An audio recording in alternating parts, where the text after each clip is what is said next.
Thank you for coming. It is 6 o'clock on May 10th, 2022, and we are in a special work session. I'm kind of a sucker for work sessions. I love them. To talk about TIF revenues, capital development plans, and Mr. Weckbach. Well, first we will do attendance, and then Mr. Weckbach will take us away on some presentations here. Mr. Baker. Ms. Orich? Here. Mr. Unger? Here. Mr. Waller? Here. Mr. Weckbach. All right, thank you, board. So, a few years ago. Turn on your mic, please. I did, but all right. There it So last year, we adopted several TIF resolutions that were going to generate some new revenue for the township over a longer period of time. We had a couple TIFs on the books before that, and this year we decided it might make sense for us to dig in, see where those dollars are going to go, and how we might best align them with some of the existing plans that we've already adopted. Now, when I start to share my screen here, it's going to show an Excel workbook because I'm a sucker for a good Excel workbook, but it kind of outlines the next 10 to 15 years, really starting in 2024. So a lot of these TIFs won't start to churn revenue until then. And so we wanted to start to get ahead of the game, start thinking about our capital planning now so that we could start to put some things in motion, especially if there's work that we have to do in advance of some of these projects. So I'm going to drag this over as an illustration. So this is just one of the TIFs from last year. And you'll see down here at the bottom, there are actually tabs for all these TIFs that we created. And the way that this spreadsheet works is they're all laid out the same. So we've got what the TIF was, what the resolution was, along with a link to it so that we can make it a little easier for ourselves to ever find the establishing resolution. Because in that resolution, we oftentimes list what eligible uses are for the TIF. We've got information here about the number of units or the anticipated valuation to the extent that that's known, cost per unit, how much increment we think there is going to be. And then I tried to build in just some assumptions, some conservative assumptions here. So in this case on Abbey Town, it was suggesting that maybe we see 10 homes built a year until we reach the 68. Below that on each of these sheets, we list out potential projects. So this is thinking about where we are geographically and what projects could align very well with that existing TIF. And I use this as a strategic example for you all because in the conversation around Abbey Town, one of the things that was suggested was that we find a way to build a sidewalk behind Fire Station 109 that would connect into the subdivision. And so at the bottom here, in addition to all these potential projects, you start to see how the numbers start to flow. So right now, we're projecting that that sidewalk could cost about $40,000. And so as we look at the revenue, and it starts to ramp up here, so 6 homes in year 1, 8 homes in year 2, 18 homes in year 3, we're just trying to see when does the balance here lend itself to being able to support one of these projects or multiple projects. As you get toward the out years, you start to see when this county commissioner payment starts to kick in. If you all recall, the county objected to the TIFs, so there's a little bit of money that has to go their way. And we also included on here what we were going to pay the school district as their piece of the TIF. As you start to see and we get into the really out years here, the TIF balances start to grow, and that's when we're able to start to look at some impactful projects. So like in this case, it could be a project for sidewalk connectivity along Kemper and down Pippin connecting to Pleasant Run Middle School. It could be fire station apparatus for that existing fire station right there that's going to be servicing that TIF. So there's a lot that's going into these sheets on the front side, but on the back side, and Jeff, if you want to pass out those pieces of paper so we can see them a little better, there's a summary tab. So all of this rolls up and it looks at the existing balances and the potential existing balances and all of these TIFs over the 10-year window. Again, we like to plan around here, and we really want to make sure that we're taking some of our plans that we've already adopted and start to see how they might fit into the puzzle. Now, what you'll notice on page 2 of what we provided you, we also did take a look at what kind of debt service capacity there would be in these TIFs. So if the board were to choose to say, bring all those dollars into the present day, how much money could there be to fund projects? So, for example, if we wanted to say fund fire stations through TIF revenues, we could see how much could potentially be generated. And you'll see there that nearly $16 million could be generated in terms of bonds backed by the TIFs. At the top is where I've listed out, and that's back to the first page here, all the potential projects that align with our various plans and priorities. And it looks at how we might invest dollars in a strategic way to ensure that we're making progress on some of these plans that we put in place in order to really seed the future for what we want to do around here. Again, this is intended to be a very broad discussion, and in terms of facilitating the discussion, I have a few questions that I hope would be good conversation points for you all. One is, how do we feel about TIF debt? Because I think that influences some of these. The other is, what did we get wrong, and where can we improve the out years, and what projects did you all have in your minds that aren't necessarily included? So those are kind of the 2 points leading into this large, robust book that has a lot of data points in it, and I'd be happy to entertain that conversation. So first, I'd like to thank you and the staff for putting this together and work. This has been a long vision. If you recall, when I first was elected, we had our meeting downstairs, and I think you guys said, "What is your number one goal?" And I said, "I want to unlock some of this value in the TIFs, so that we have those funds available, and so that we don't have to ask taxpayers for that money, and so that we can use it to make a transformation in the community." And this is a fantastic start. So if you know the history between this, obviously Duke and Town Center and Kroger were already there, but Northridge, Hunters Ridge, Copper Creek, Dunlap Grove, Abbeytown, Crosley Meadows, and Lake Glory are all items that we've added subsequent within the last year. And I think that's just a start. And I'd like to thank, too, State Representative Seitz, who created this vehicle for helping defray costs from taxpayers, and I think it's an outstanding opportunity. So I just wanted to thank, I know you guys have been working on this for like a year and a half, 2 years, and it's kind of been an ongoing kind of work, and thank you for helping that vision take hold. So that's my initial comments. I don't know if anybody else has any. Sure. Thank you for putting it together, Mr. Weckbach. On that very first sheet, what popped into my mind, and based on the streets that are within the development at Abbeytown, I think there should be a line item on there for street repairs. And I didn't see that, but I'm thinking in year 10, there's probably going to be some issues there, just because it's being built on terrain that's never been developed, for the reason that it's hilly terrain. There's a lot of dirt being moved, and I just think it would be important to anticipate there's going to be street repairs there. If you would have made that same chart for 6 years ago for the Struble Road development TIF, which was before any of us were here, there would have been an item on there. I think we all recently, I'm sure Kathy and Matt saw it and signed it, a purchase order for $7,500 in bond maintenance cost for the Struble Road bonds that are unique to that TIF. So somewhere on each one of those sheets, it should show that if we decide to borrow against those anticipated revenues, that we would show on each one of those sheets what it's going to cost us, money that we spend on interest or bond maintenance cost or bond trustee cost or bond counsel cost, versus if we don't borrow that money out front and just spend it as it comes in and try to do projects every year. Sure. And I think that would help us make our decision when we saw what all those other costs are that are not actual constructed capital projects or constructed projects, but money that's used for interest and maintaining the financial items on there. Sure, and that so the debt service capacity that is this bottom chart here on page 2, that is factoring for those interest costs. So that is the principal that would be available that could support both the principal and interest under these existing TIFs. So for example, the first TIF there, the Duke TIF, you could issue $1 million worth of principal and interest, but the actual revenue generated, over the 10 plus years is going to exceed that $1 million. So it does build in those assumptions. It also is very conservative as well. So we're anticipating a 6% interest rate, which is far higher than what we would expect to see. And it's anticipating 30-year loans on any of those TIFs. So naturally, if it's a shorter period, the interest that you pay is lower, and so the capacity would be higher. So, for instance, on the Duke one, if you estimated it at 6%, that would be 6% interest on $1.4 million. Let's just call it $1 million. That would be $60,000 we would lose in interest versus spending that $60,000 on Correct. on improvements to the property. Yep. So that's why, and I talked to Mr. Mills about this earlier today.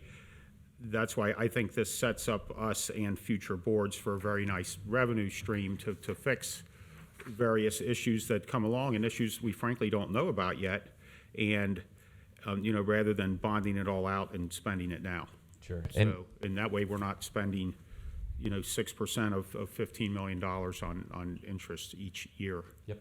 And to address one of your earlier points about road repairs, on a couple of the projects, we do have that built in. So you'll see on Hunter's Ridge, there is dollars that would be allocated in 2027 that would actually be to do road repair there.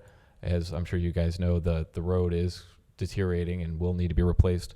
And then Copper Creek is one where currently we have dollars built out into one of the out years to help repave that road. One of the things that we didn't contemplate, and this is where the feedback from the board is really appreciated, is should we be looking at that for all of our residential developments? And if so, the recommendation from me would be to be looking at a microsurfacing type of improvement, probably around years 8 or 9, just to extend the life of the road even further. So if that is something that the board feels strongly about, we can find a way to build that into this long-term plan. So let me just get back to what Mr. Unger said. We've unpacked a lot here, and I want to make sure I understand it. So the debt service capacity is how much, if you bonded that out, you could borrow from that particular TIF? Correct. That would be the principal amount that you could borrow. So I think his point, and I don't see this chart, would be what is the cost? What is the cost of bonding that 1,400,000 out? It wouldn't be just 6% because it's a 30-year. So it would be interest over a 30-year period, and then bond counsel, and so it would be almost like an amortization table. I would think. Yes, and we used a tool that can develop that for us. So if that is something the board would like to see, we could easily go back and rebuild that out to show what the full amortization would be for each of these TIFs, or if there are a couple TIFs in particular that are of interest. I would prefer it for each one. I just did a quick calculation. 6% of $15,939,000 is $956,000 that we would not be spending on improvements, but we would be, giving to a bank to have utility out of that money now. And I would rather spread that. Yeah, we need to see that chart because I think it's going to be substantial if we spend this money as it comes in versus going out and borrowing money, especially in a township that has, and these obligations would be unique to each, or they would be specialized to each one of these areas, but it took this board a very long time to get rid of our general obligation bonds, and I'm just not that interested in taking on a whole lot of debt at this point because we have no general obligation debt right now. Sure. So, yeah. And the existing debt that we do have right now, I believe, is the TIF debt related to Generation Way. So right. And I'm just really hesitant to have our legacy to the next generation be a bunch of debt rather than a bunch of improvements. So I'm not in agreement with Jan because I think the residents of Colerain Township want these improvements, and if they're living here now, they don't want to wait 5-10 years to see these improvements while they're paying their property taxes. And we've seen record inflation, so if we've got a fixed interest rate, well, we don't know this fixed inflation from 5-10 years to come. So you have the needs of our citizens, residents, and if it's not going to cost them any more in taxes, I think they deserve these improvements. And who knows? I wanted to do a driveway 2 years ago. It's 2.5 times the cost this year. So I'm not into let's wait and see what the inflation is going to be. We know what it's going to be. So I think to your point, and to Mr. Unger's point about the cost of debt, I think that, and maybe our financial advisors can help with this, I think there needs to be a kind of a present value, future value calculation so that we're looking at, oranges and oranges. I think that they can do, I think our financial advisors can do some forecasts with that. That's the best we can do. I want to go back to something you mentioned. It's the first thing I thought of when this chart came out. I'm like, good, we can, since these are residential neighborhoods, we can use the TIFs to put their road needs and take it out of kind of our structure for road repairs. And you mentioned the microsurfacing, which is you talk about spending money, that's a significantly lower investment than redoing the whole thing. And that seems to be a pretty responsible way to spend some of those dollars. And I'd like to see maybe some kind of workout on that. I don't think it's going to amount to as much as we think with just a handful, but I think The more we do that, and the more we TIF residential areas, and we get them to get that TIF to pay their own repaving, it makes it easier to go back to the ones that are lower graded and hit those and change those kind of goals. So I do agree with that. I think that's a fantastic idea. You know, and besides the Generation Drive TIF, the Stone Creek TIF, that's over with, right, Jeff Mills? And that money's been spent, yet when you go up to Stone Creek, there is a huge retaining wall up there, the alum block wall. And if you look at the bottom of the wall, you'll see where the minerals are starting to leach out of the alum block wall. And that wall belong to us? And that wall is going to need repair and replacement. The money has been spent on other things prior to the three of us being here, but it would have been different had some of that, you know, those future costs been thought about at the time, because I would say to take that, and I'd love to get an estimate on it, just so that we know what that's gonna cost in the next few years to take it apart and rebuild it. That could be $500,000. It's a huge wall, and if the bottom of that wall goes out, and I'd encourage anybody watching to go up and take a look at it. Be careful, because you're looking over into the precipice, but there's a huge repair up there looming, and that is my reason for, you know, keeping these funds trickling in so we can fix projects as they come along, rather than go out and entertain the masses with the next shiny object that pops up. And I just tend to be a lot more fiscally conservative with such things and try to, you know, plan ahead and look at what's coming. Just like my initial comment about Abbeytown, where we better bank some of that for road repairs, and I didn't see it on the initial draft, the first draft of the chart. So I think we need to look at each one of these and think about what's going to happen on those properties in the next 10 to 15 years. And I'm looking at Lake Gloria right now, and that's just whatever happened with the lake. The development is everything upstream or up the drainage grade from the lake. So who owns the lake? The developer.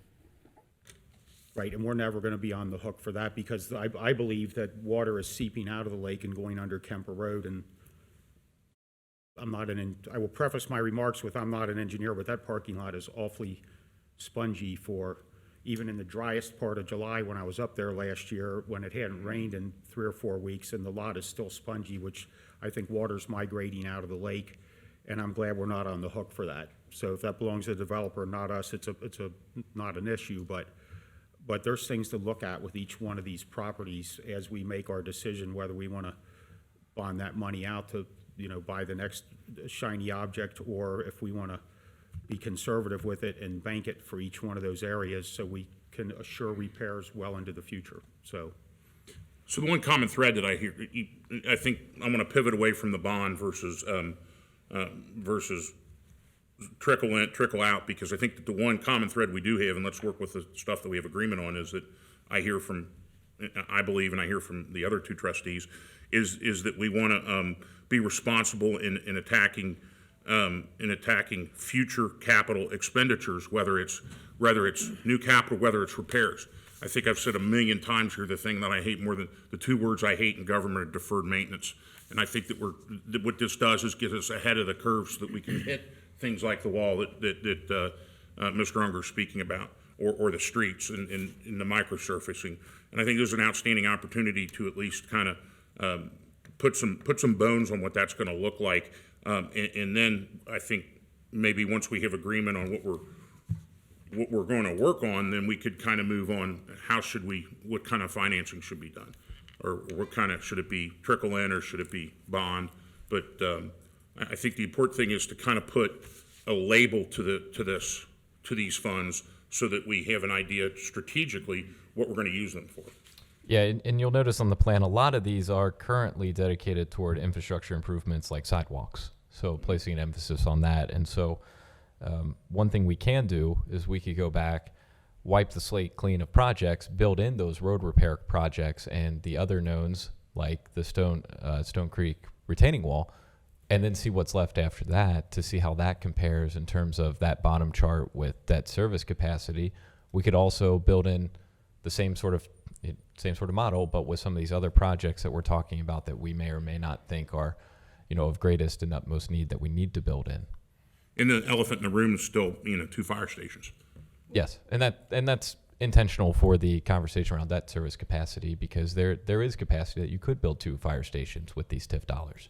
I don't want trickle down to wait 10 to 15 years for fire stations.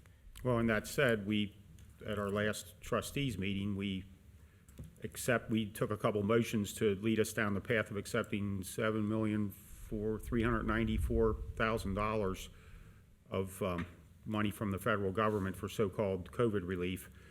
And when we get to that point in the discussion, it's my idea to do no financing for the fire stations and just write the check and pay for them. And there's a number of reasons for that. One, and I agree with Kathy on that, it is here and now, and I think there may be some consensus that that's 2 of our very highest priority items. And the issue with bonding them out is some future board comes along and wants to refinance those bonds 5 or 10 years from now and potentially draw some of the equity out of what's already been paid off on them, and then use that additional money for something else. And then all of a sudden, 5, 10, 15 years down the road, there's all this debt that didn't exist in 2022. So it's still I'm still on the page of that particular money. When we get it, goes to replace 2 firehouses. We write a check for them. It's done. They're built. It's something the whole community benefits from, versus, putting that money in any one of these particular areas or on any other specific project, because everybody in the township gets fire service, and I've never had to call them in my many years of being here, but it's nice to know they're there. And if I ever need to call them, I'd like to continue to maintain our top quality fire service that we have. So I prefer using that $7 million towards writing a check to build 2 new fire stations. And so one of the things that I don't know that we've discussed, but when you look at this and the way the tool is built, it did build in one debt assumption throughout this entire thing. So that was actually looking at Station 102 and looking at existing TIF revenues, specifically in the town center TIF, and how that could potentially support up to a $3.5 million debt issue.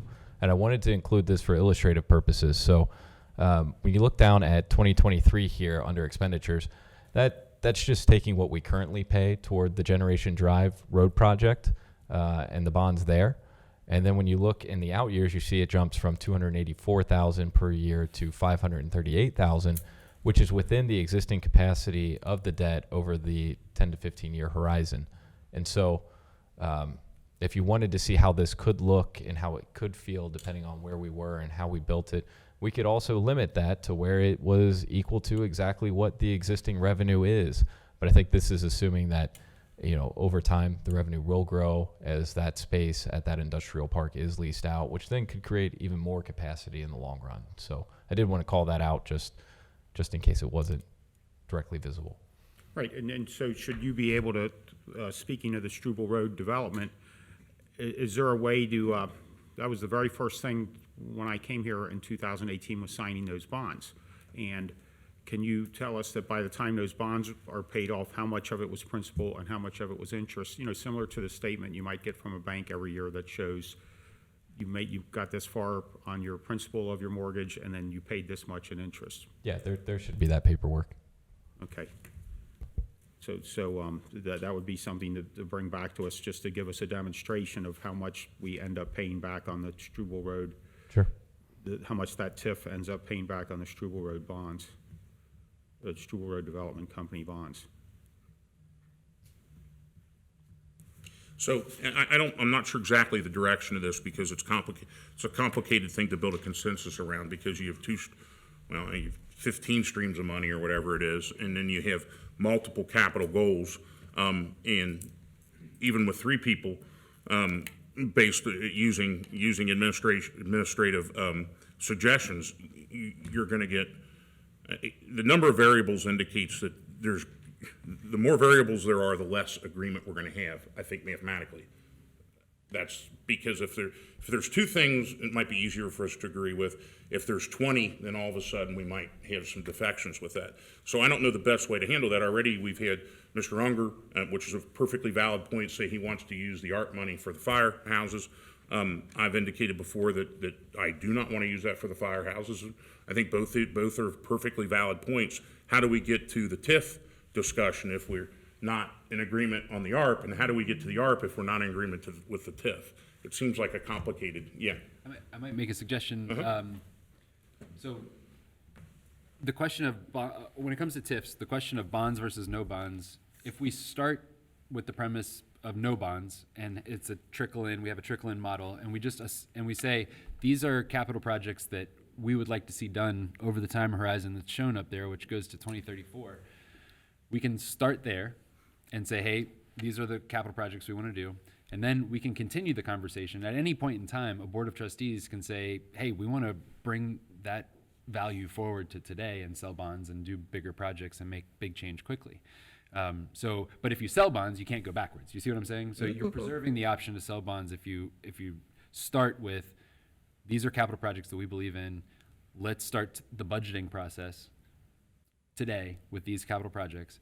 And then we can revisit the debt versus no debt conversation in the future, because that is where there appears to be some disagreement at the moment. You know, and speaking of the ARP money, I know that, and it's a noble cause, I know that, and correct me if I'm wrong, you suggested maybe that would be a catalyst to finally get something done with the privately owned land at Colerain and Springdale, otherwise known as Northgate Mall. I recall that mall sold in, it might have been 2006, and it might have been around $155 million.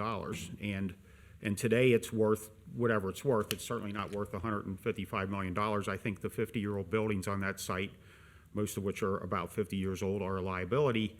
And I think the site is worth only what someone will pay for it, which is, you know, somewhere between a dollar and $5 or $10 million, whatever it's worth. All that loss in value from 2006 till today, somebody else has eaten that. It's been the owner, it's been a bank that's not here. I'm certainly glad the township did not eat all that loss. The free market has determined that the best current use of that mall is what it is. It's an empty mall because there's been no government injection of cash into it, and if government starts picking winners and losers, and hey, we really need to get that corner going, which something needs to happen there, there's no question. But I think what needs to happen there is the bank or whoever's holding that property needs to realize what they've got, that they're losing money on it every year by paying the property taxes, and that they're the ones who need to come to the table. I don't know, I certainly wouldn't be able to afford to have a big empty high traffic piece of property on the corner. And if we inject a bunch of money into that, then there's going to be, if that's got to be part of the success economic plan of that lot, then maybe that's not the best plan, that they're going to be permanently reliant on money from the government to get the project going and keep it going, and maybe their business plan won't be successful because of the initial boost of money they got. I could be wrong. I think I used the example at the last meeting of everything south of 3rd Street in Cincinnati. We're all old enough to remember when, you know, Castellini, Caruso, restaurants like Old Spaghetti Factory, Flanagan's, Sleep Out Louie's. There was a lot of activity down there. Excuse me. And the government came in and said, we have a better idea. We'll build this big stadium. We will give tax incentives or tax relief to whatever buildings go up down here. And now everything south of 3rd Street is pretty dependent on the next injection of cash from the government. You might have heard within the past month that an architect has come forward and said, Paul Brown Stadium needs $400 million worth of repairs. So that 25-year plan that was laid out in 1997, it's 25 years later, and now they need a bunch more money from the government because the initial business plan wasn't self-sustaining. So my idea as a free market person is whatever goes at Northgate needs to yes, I will, that said, I will TIF it, and whatever tax increment value at Northgate the new development generates, we can spend that there, but I'm not for using this one-time ARP money for picking winners and losers in the free marketplace. So Yeah, I don't think I ever indicated that. I think I indicated. that's why I said, I started off saying, correct me if I'm wrong, but. I mean, I indicated that $7 million is a transformational amount that I'd like to have keep my powder dry until it makes the biggest impact on it. The mall is a big issue, and I don't know what the answer looks like to know if there's what will be required of it. I mean, I don't know what it looks like, what an answer looks like right now, because no one has one. And it would be $7 million is a lot of leverage when it comes to any kind of issue that we have. And it might light up Colerain Avenue from, Compton up to Struble. It might be a huge, big improvement. I also think that fire stations will benefit everybody in this township by improving the fire service to everyone. And whether it's the small first-time home buyer in a little, small house, or somebody that's been here a long time, or the Northgate Mall, it's new development itself, to know that there's fire service right up the street. If we use the lot on Struble Road, for instance, that you've got the EMT and fire service right there. That might help the cost of the mall insurance, because they know that. Right, and I agree. I mean, I've never given a dichotomy that it's development for the mall or development for fire stations. I mean, we're looking at TIF funds that can very well support the fire stations as well. I mean, and that's what I indicated, that there seems to be, I mean, we seem to be kind of circular, and Mr. Mills's point was, let's start with the premise, no bonds, and see what we want this to work on. And it seems as if you and I, and I don't know about Kathy, but we're in disagreement of the $7 million versus the TIF versus the fire, and that's fine. Let's not solve that issue now. Let's solve the issue of what capital improvements we want going forward. And then we'll work on, maybe it'll look different from a different point of view when we get to that point, if that makes sense. We don't need to hash, we don't need to. We don't have to. It's not on the agenda. Right. But I think the complacency of not doing anything is not what the residents want. They want to see capital improvements in Colerain Township. And if a building doesn't have a loan on it, and if it's tax-free, but there's no amenities to it, it's of no use. So if we have the ability to borrow from a bond to do some capital improvements, and it's not going to cost the taxpayers any money, I'd say, that's another avenue we should explore. So why don't we start with the capital improvements and Exactly. Yeah, Which is where we started at with that Yeah. first sheet when I said, hey, put street repairs on it. yeah, and I'm with you on that. Yeah, I mean, for me, I think that we made a promise to residents with regard to sidewalks. We did. And sidewalk connectivity projects, and I think that that's an important thing to add to this discussion too. And this is not going to be the only TIFs that's going to be on Right. In our future anyway. Correct. I'm glad we get to sit around and talk about it. I find the conversation quite animating, so. And the intent of this is to be a fluid plan. So, but it helps us as we're building out our long-term forecast, Right. and as part of our budgeting process is to say, look, we know we want to replace the sidewalks east of Colerain Avenue on Springdale Road. That's going to cost us about $262,000. Is that coming from the general fund, a TIF fund, or another source? And so we can build that out.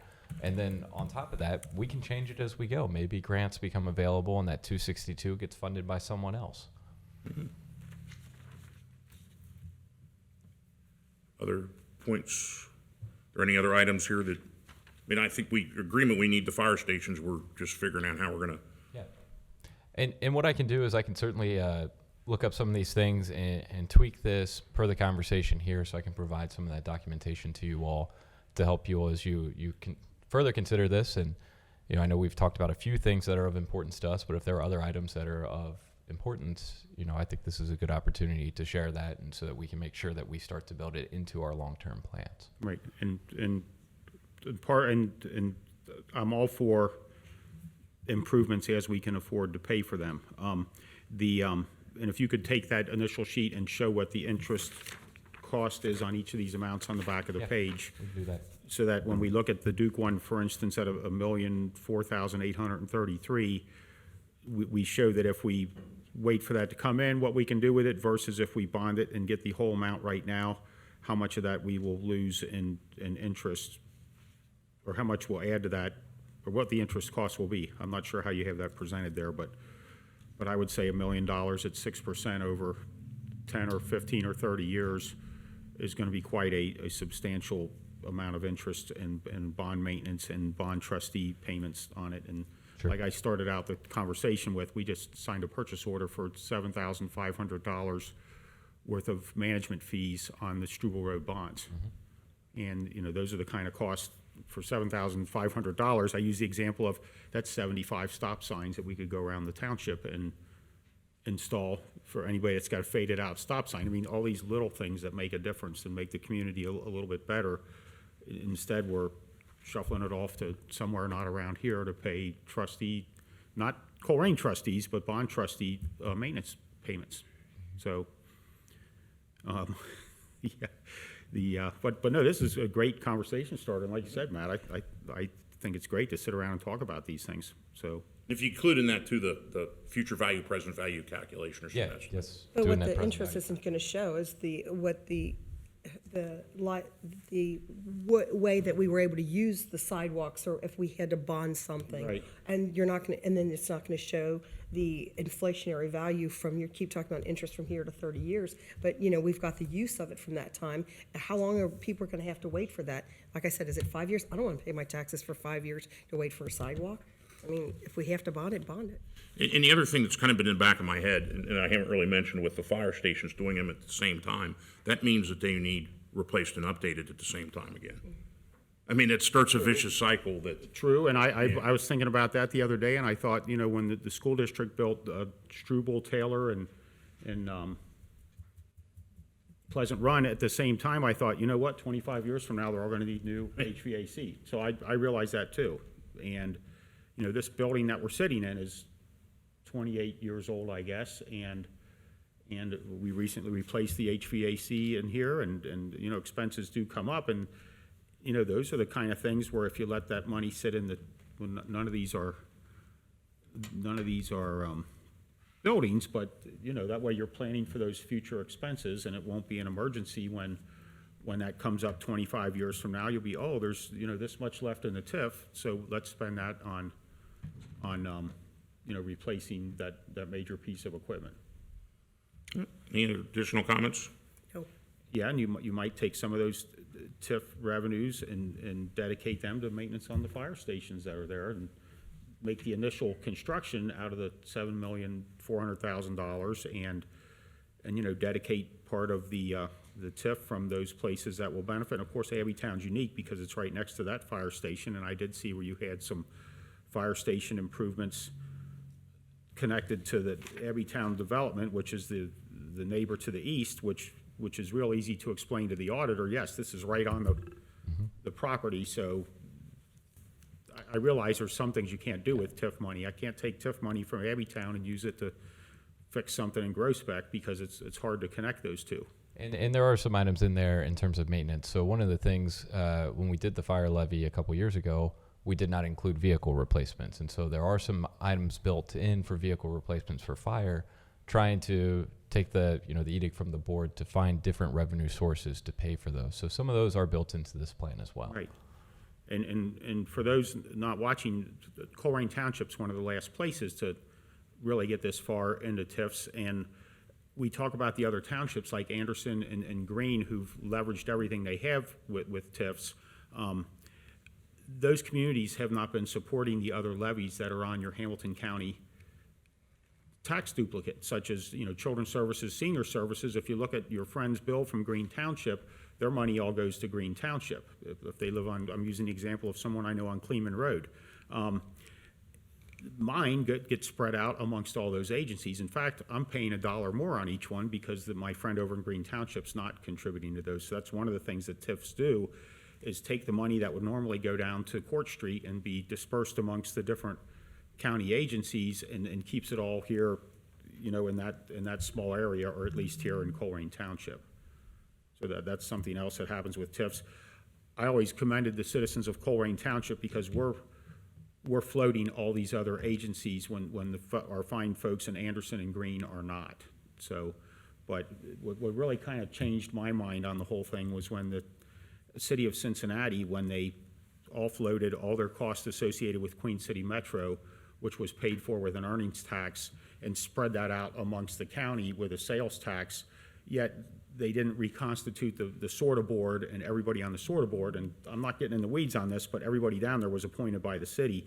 Colerain Township does not have a seat on that board, and you know, we're not represented, so if you guys want to do that, then we're just going to have to start tiffing properties here, because I'm done paying for all your projects.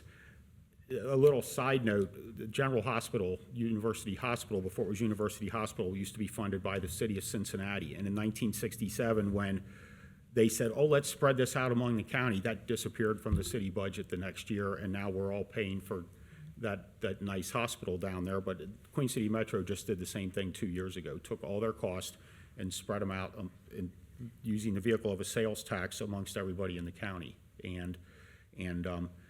So if that's how you guys are going to run things, then we need to stand up for Colerain Township and start tiffing properties and keeping that money right here. So that's why you see all these tiffs, and this is something relatively new here. Additional discussion? All right, so what's our action? What would you like from us? I believe what we'll do is we'll go back and we'll continue to refine the model, and next time you will see it will probably be in our budget book this summer, or not this summer, but this fall. So this provides us with the direction to get the initial version where we think it needs to be. And it'll show all these interest costs. We can do that as well and share that with the board as Right, we develop. okay. That would help me with, and I realize each one of these is different, but that would certainly help me, so. Okay, so we do have a couple of minutes left, and I wanted to amend the agenda to include any citizen's address at this point. So can I motion to do that? I can I motion to include, or can we not do that in order? Special meeting usually is limited just to Okay, the actual business that's set forth. okay. All right, then I won't. All right, any motions then at this time? I motion that we adjourn the special meeting. And any feedback the citizens have, please be sure to forward it to us on this issue. A second? Second. All right, Mr. Baker? Ms. Ulrich? Yes. Mr. Unger? Yes. Mr. Waller? Yes. 6:42, we are adjourned. Standard time on this beautiful evening of May 10th, 2022. Welcome to the Board of Trustees meeting. And we will open the meeting with attendance. Mr. Baker, please. Ms. Ulrich? Here. Mr. Unger? Here. Mr. Waller? Here. We will go now with the Pledge of Allegiance, followed by the moment of meditation. I pledge allegiance to the flag of the United States of America and to the republic for which it stands, one nation, under God, indivisible, with liberty and justice for all. If we could just take a minute to think about the intentions in our hearts, our township, our state, our country, our world.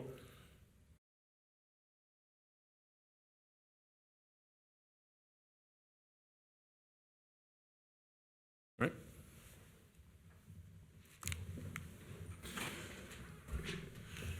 Okay, you have in front of you minutes and have been provided in the meeting packet. Are there any motions at this point? I motion that we approve the April 26th regular meeting minutes. I second. So we have a motion to approve the April 26th regular minutes as provided in the meeting packet. Are there any questions or concerns? I sent you a couple typos and such things, Jeff. Yes, those were made. Okay, thank you. No other comments from me. All right. Hearing and seeing no other comments, we'll call the question. Ms. Ulrich? Yes. Mr. Unger? Yes. Mr. Waller? Yes, those meeting minutes have been approved. And then you also have in front of you meeting minutes from a special meeting.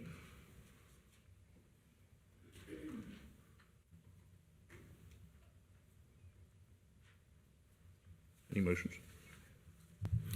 I motion that we approve the minutes of the special meeting. Seconds? Second. All right. Discussion, please. None. None. All right. Mr. Baker? Ms. Ulrich? Yes. Mr. Unger? Yes. Mr. Waller? Yes, that passes 3-0. Next, we will go to presentations, which we have. Yes, sir. Thank you. Good evening, Board of Trustees. We have a number of public hearings this evening, including 6 6 on demolitions of properties throughout the township, and 1 on a zoning commission case. I'd like to invite Mr. David Miller, our Director of Development, up to present the demolition public hearings.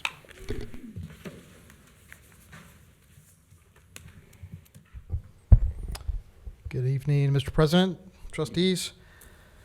The public hearings that we have scheduled relative to demolitions, we've been through a process so far where we have passed initial resolutions condemning the properties, declaring them as a public nuisance, that they are contributing to the community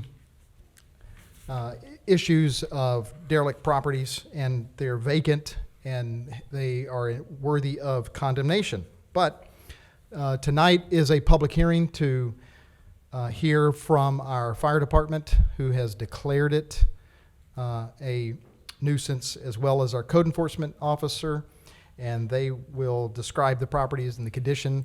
We have a couple of, the 2 out of the 6, we also have individuals who have an interest in those properties, and they will discuss their impressions and intents for the properties as well.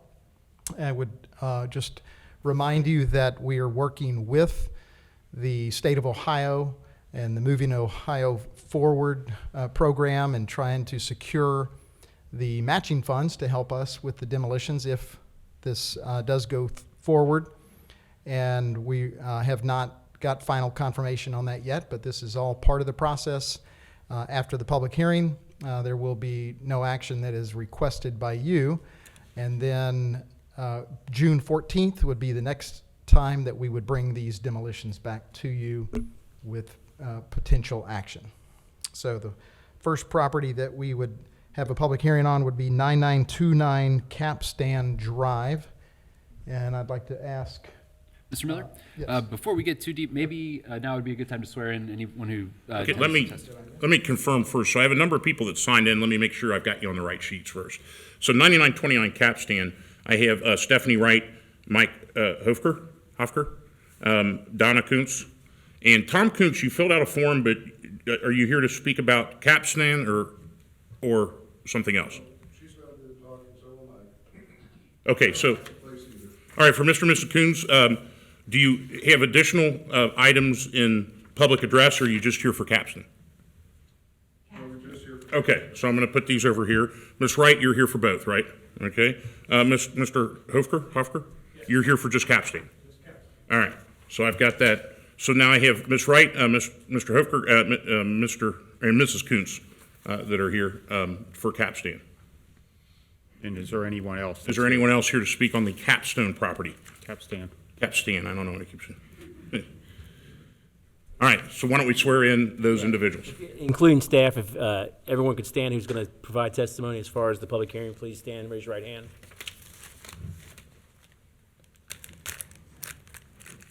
You swear to tell the truth, nothing but the truth, so help you God? Please be sure to make sure you state your name and address when you speak, please. Thanks. I'd like to first call up our fire chief to discuss the 9929 Capstan.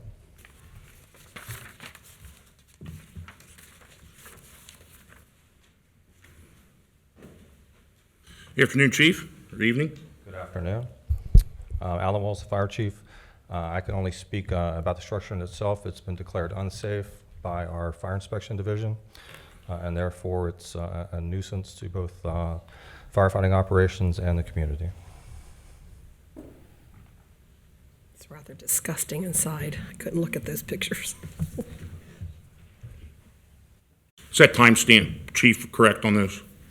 That's correct. Has there been any other significant upgrades or downgrades since February 20? What is it, Not that I'm aware of.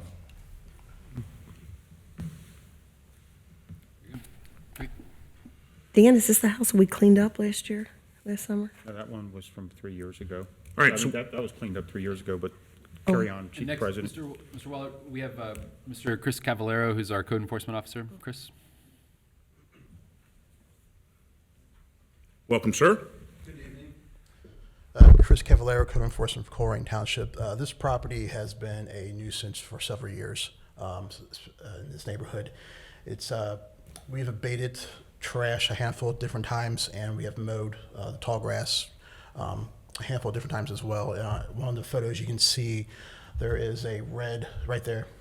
It's been condemned by the county as well, so there should be no peoples inside of the building at any time for any reason. And I believe it should be demolished. Thank you, sir. Thank you. Thank you. And we will go just down the list, the order in which folks sign. Ms. Wright?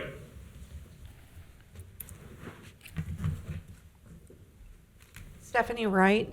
I wanted to ask why the employees were no longer were sworn in to testimony, but tonight they were. Thank you. Okay. Mr. Hofer? Good evening, I'm Mike Hufker. Hufker, okay, sorry. I live right next door to the place. I've lived there since 1979, and I knew the original owners of the property, and when they passed away, it just went away. It's been a drug haven. Now it's just a derelict. I cut the grass there weekly because I just can't stand to look at it. Thank you for doing Thank that. you. And the garage has got a big family of huge raccoons that visit my trash can daily.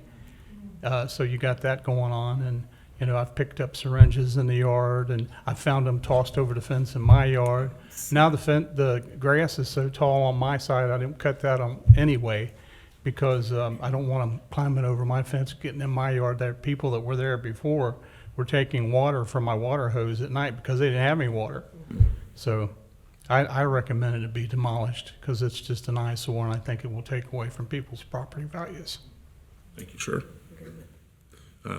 Yes, any? All right, thank you. Thank you so for much. being a good neighbor and trying to keep it cleaned up. Ms. Goons? Yes.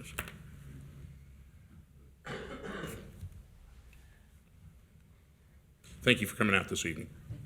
My name's Donna Kuntz, and we live at 9985 Hollis, which is behind that house. And it's just been an eyesore in the last few years. I think probably the worst problem was all the heroin. They would shoot up right in the backyard. I mean, and my grandkids would be there. And it was just disgusting. There was big bottles of urine because they didn't have water. And the lady that lived there, they had buckets that they would use the bathroom in, they'd leave them in the yard. Mm-hmm. But my also concern with also just being so derelict and people are still throwing their garbage in that yard. Mm-hmm. I mean, Mike's been nice enough and we try to clean up some of the garbage that we can get to. But my other real big concern is that tree there. It's dead. The one in the front or the one on the side? It's on the back. The back, okay. That tree, my son last year cut 3 branches off of it that was on our property. And the whole tree is dead. I'm concerned about other people, like and my grandkids or somebody. Whenever there's a storm, branches will fall down. But it's definitely dead, and hopefully they can add that on to the demolition contract to get that dead tree down because it is on their property, on that property. Is there, Mr. Mills, is there something we can do in advance to assure that doesn't fall on their house? Unfortunately, when trees are on private property, it's the responsibility of the property owner to maintain those. Obviously, there's an issue here because Right. there's a derelict, but The branches themselves that are on our property, but we can't go on that property. Right. Because my son was like, well, Mom, I'm like, no, you can't go on somebody else's property and cut down a tree. But it is going to fall eventually. I mean, some of those branches are hollow. Right, if we're gonna take it and own it. yeah, we We're gonna be do not own responsible the for it. property. There's a possibility. So the way that these things play out sometimes is when we demolish the property, we assess the cost of the demolition to the property taxes. In instances where the estate, the person who owns it is no longer alive, is my understanding. We are able to then foreclose on the taxes that are not being paid, and then we can own it. But that's a time-consuming process. We do not own it now. Trees and vegetation it's a civil matter between property owners. But isn't it a property maintenance issue still? It's not a violation of our property Okay. maintenance. Yeah. I mean, if we own it in the future, that's something the board could consider. Well, Okay. yeah. All right. Thank you. Thank you for coming this evening. With regard to 9929 Capstan, are there any other individuals that would desire to testify with regard to that property? Seeing and hearing none, the next property we will be dealing with is 7954. Nope, so.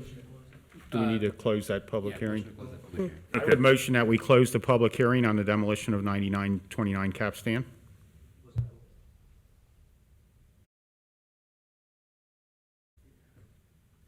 Did we not? I think we can go ahead. Close it, I think, yeah. Okay. After we're not. All right, I'll second that motion. To close? Ms. Orich? Yes. Mr. Unger? Yes. Mr. Waller? Yes. Now I'll motion to open up a public hearing on the demolition of 7954 Harrison Avenue. Are there any seconds? I will second. If you are going to talk, staff included, please. Let's do a vote so we get first. Oh, I'm sorry. Mr. Baker? Ms. Orich? Yes. Mr. Unger? Yes. Mr. Waller? Yes. All right, we have with us Mr. Winstrup is going to speak. Any other individuals to speak with regard to Harrison Avenue? And staff members as well. I don't know if you need to be sworn in each time. It's for a different hearing each time. So. Okay, all right. You swear to tell the truth, nothing but the truth, so help you God? All right, Mr. Miller. Okay, 7954 Harrison Avenue.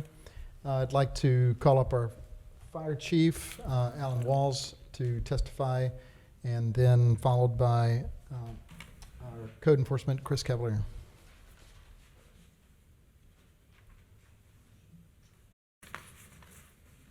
Once again, I can only say that it's a hazard firefighting operations. It's likewise been vandalized by the homeless and vagrants, and it's a nuisance to the community. Looks like it.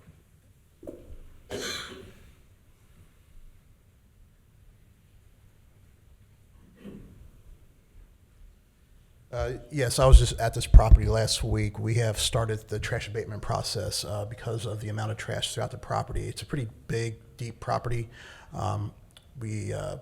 This will take us some time to kind of get everything. You can see there in that photo, we removed the junk vehicle on March 24th. And then there's also another junk vehicle within the fenced-off area of the yard. So we had 2 full trucks last week, and then we are scheduling out the remainder in the near future to remove other properties, other trash, sorry. And as you can see, the interior of the house is it's pretty damaged, and this is, I believe, a 2-story with a basement, and the entire building looks like this. So it's in pretty bad shape. It's wide open to the elements as well. It's not secure. All right, Mr. Winstrup. Welcome, thanks for coming. My name is Dan Wenstrup. I'm with the firm of Heiss and Wenstrup. We have been attorneys for Miami Savings Bank for 20 or 30 years.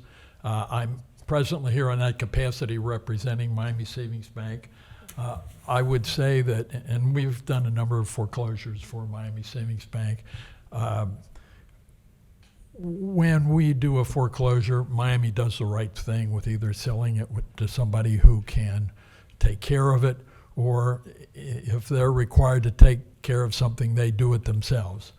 What's happened here, well, I guess I should also say that Miami Savings Bank understands that nobody wants to have a property like that next to them. And as a matter of fact, that building is about 2 doors down from Miami Savings Bank. So they're embarrassed about it just like anybody else is. A year ago, actually 13 months ago, they asked us to foreclose.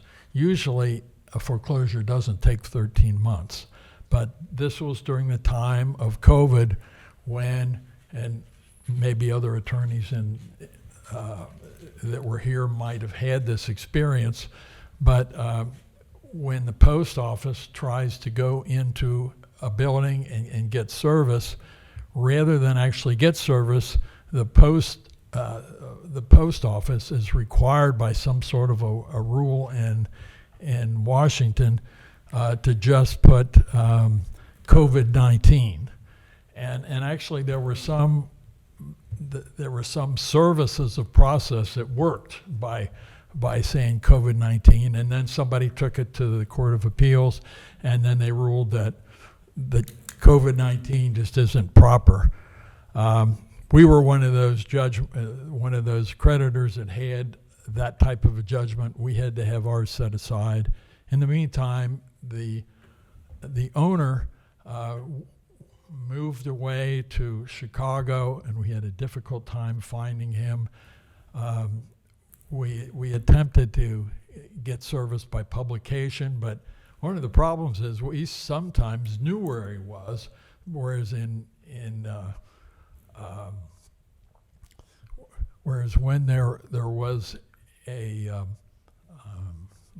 losing my thought there, but if we wanted to publish and we knew where the person was, but we couldn't get at him, that was not going to be good service. So it's taken a lot of time. Fortunately, at this point, we have reached a service of process upon the owner, and I brought with me a list of exactly what's going to happen and when it's going to happen.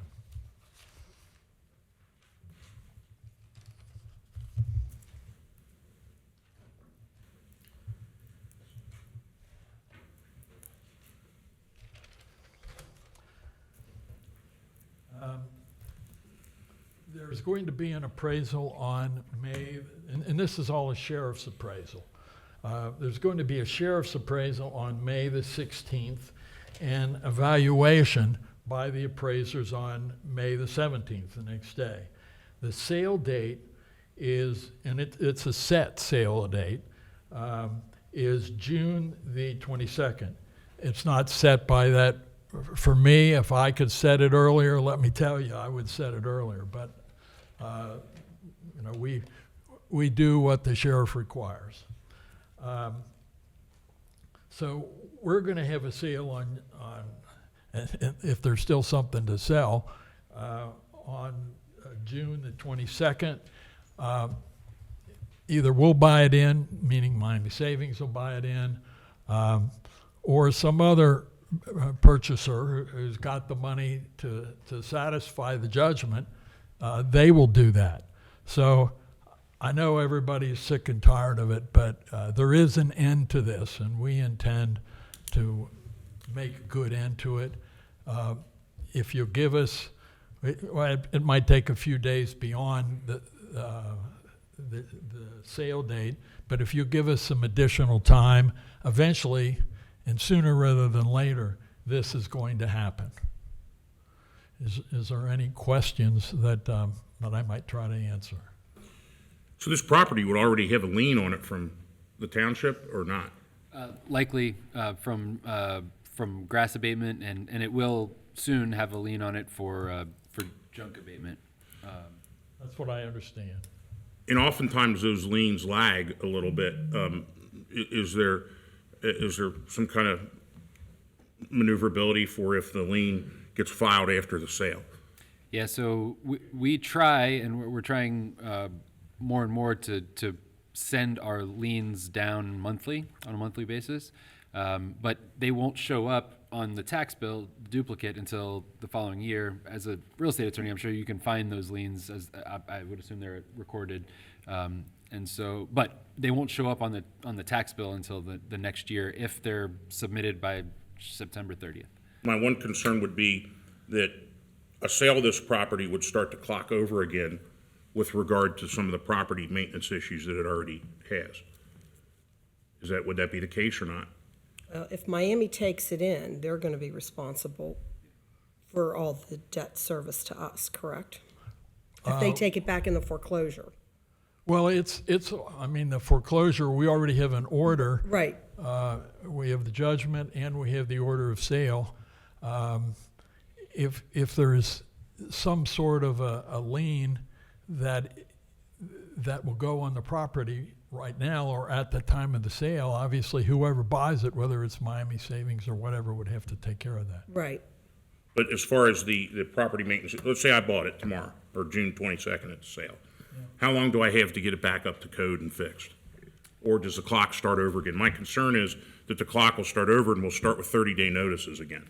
So our goal is always compliance. Right now, we're not, I think that it's clear to say that we're not going to get compliance from the current owner. Right. We have a higher likelihood of getting compliance with an owner that either the Miami Savings Bank or someone else. And we would work with a property owner to get it in compliance. That's, but in this instance, we're recommending something that's a little bit higher level than just fix up the property. We're recommending demolition of the property.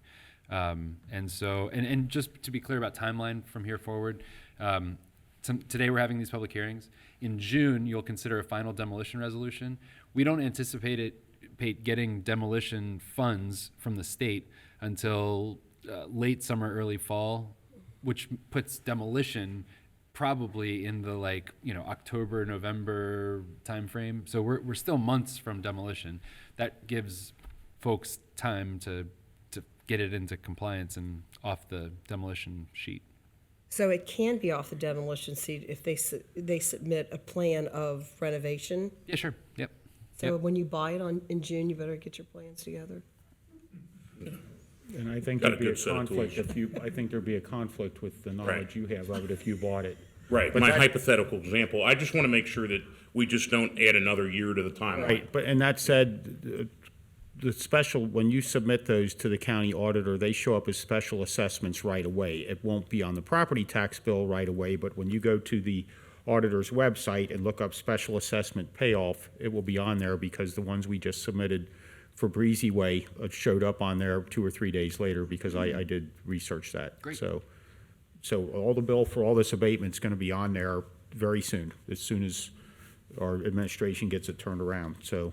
But to answer Matt's question, because of new ownership, it doesn't start another 30 days process out. Is that what you're saying? We're still going to keep on, no matter who the owner is, to keep the. I mean, my recommendation would be, the best possible scenario that I can envision is that somebody purchases this property and invests lots and lots of money, increases the value of the property, and makes it an asset for the community. That's the best case scenario.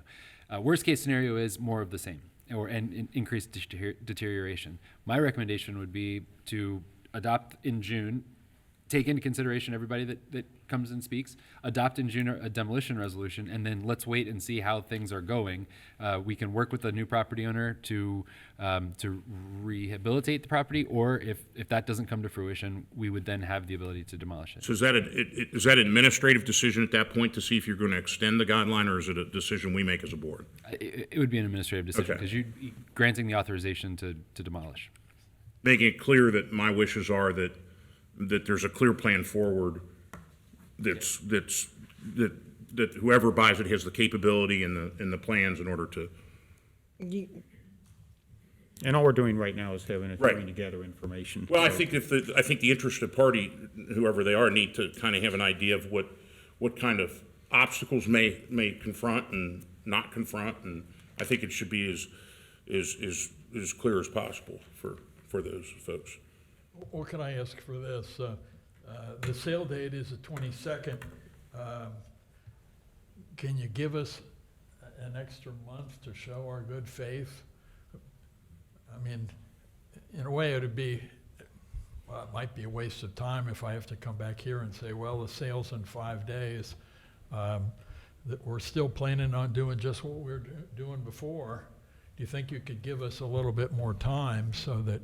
From my view, it's kind of hypothetical now because there isn't an owner, but Mr. Mills indicated it would be an administrative decision. If an owner were to come forward and say, I purchased this is what I plan to do, this is my timeline, then there would be an administrative decision in order to move that goalpost back.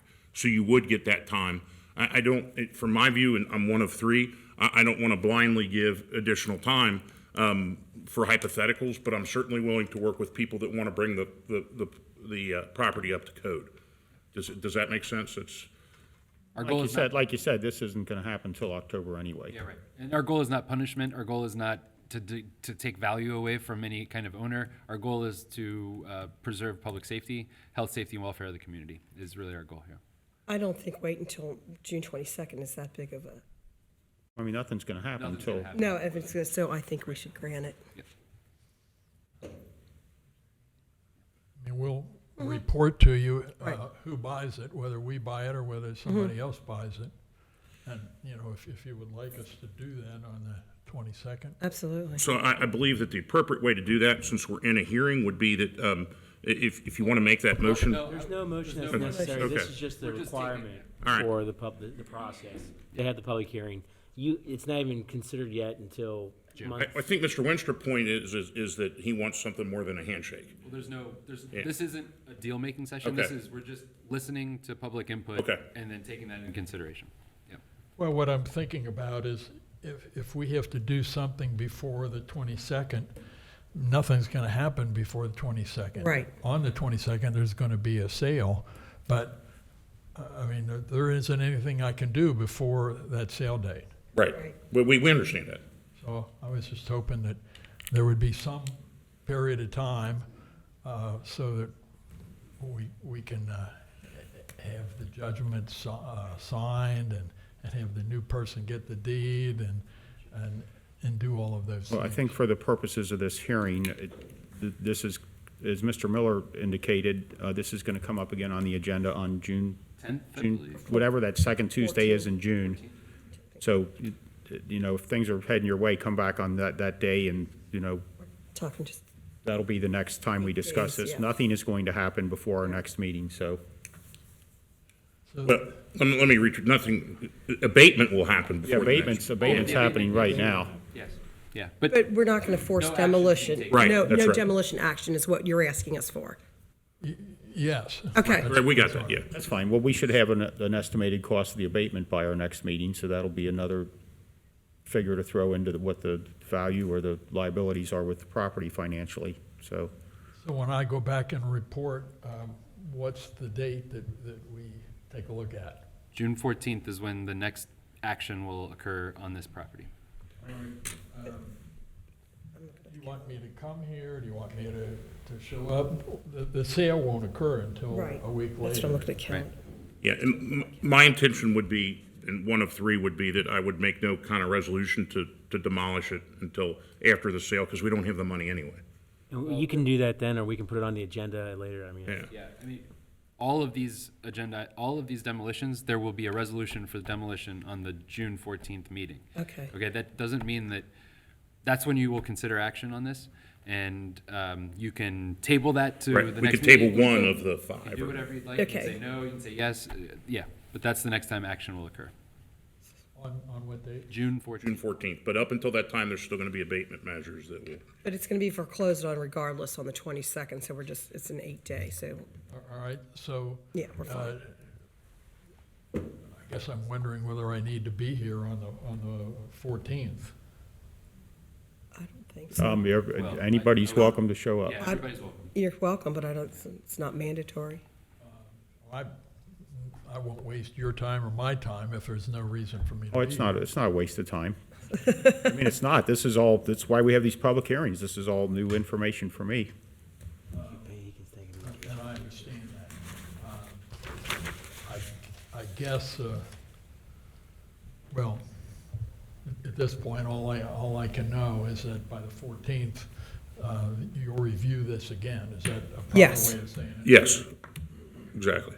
All right, that's helpful. Okay. Great. Any additional comments with regard to 7954? I'm sorry, Mr. Winstrup, were you finished? Yes. Okay, thank you. sorry. Thank you. Thank you for coming out. Any other comments regarding 7954 Harrison Avenue? No. All right, motion to close the hearing on 7954 Harrison Avenue. I motion we close the hearing on 7954 Harrison Avenue. I'll second. Mr. Baker? Ms. Orich? Yes. Mr. Unger? Yes. Mr. Waller? Yes. I motion we open a public hearing on the demolition of 3483 Niagara Street. Bless you. Bless you. I'll second that. Oh, sorry. Mr. Baker? Ms. Orich? Yes. Mr. Unger? Yes. Mr. Waller? Yes, and we have, I know one interested party that signed up, and any additional that want to testify on the 3483 Niagara Street, Mr. Bardak? if staff, and everyone could raise their hand. Swear to tell the truth, nothing but the truth, so help you God. Thank you. Mr. Miller? I'd like to call up Chief Walls and he'll be followed by our Code Enforcement Officer, Chris Cavallero, to describe the current state of 3483 Niagara Street. Thank you, sir. Thank you, Chief. Good evening once again. Alan Wells, the Fire Chief. Quick picture. Once again, this property is a hazard to firefighting operations. It's likewise a nuisance to the community, and we concur with demolishment. Thank you. Mr. Cavallero.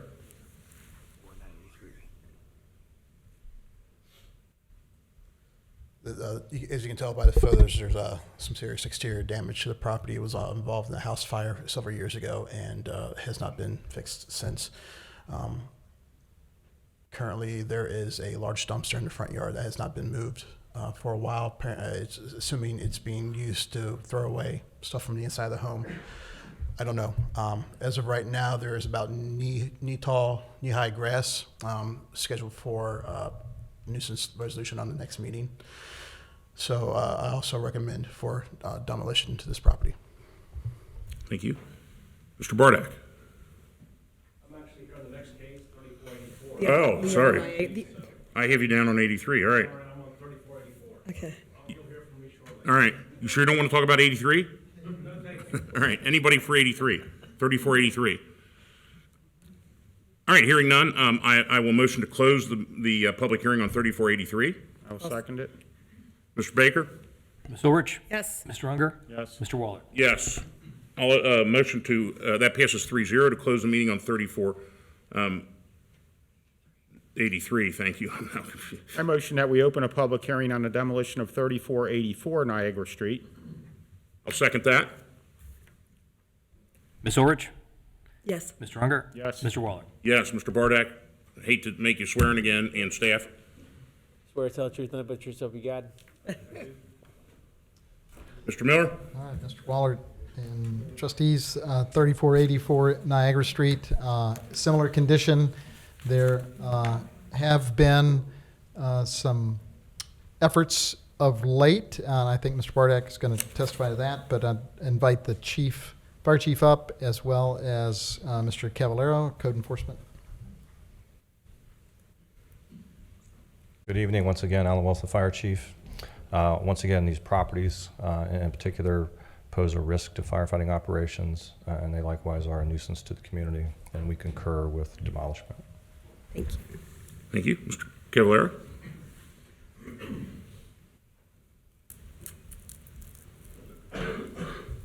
This property sits directly across from the previous property that we viewed.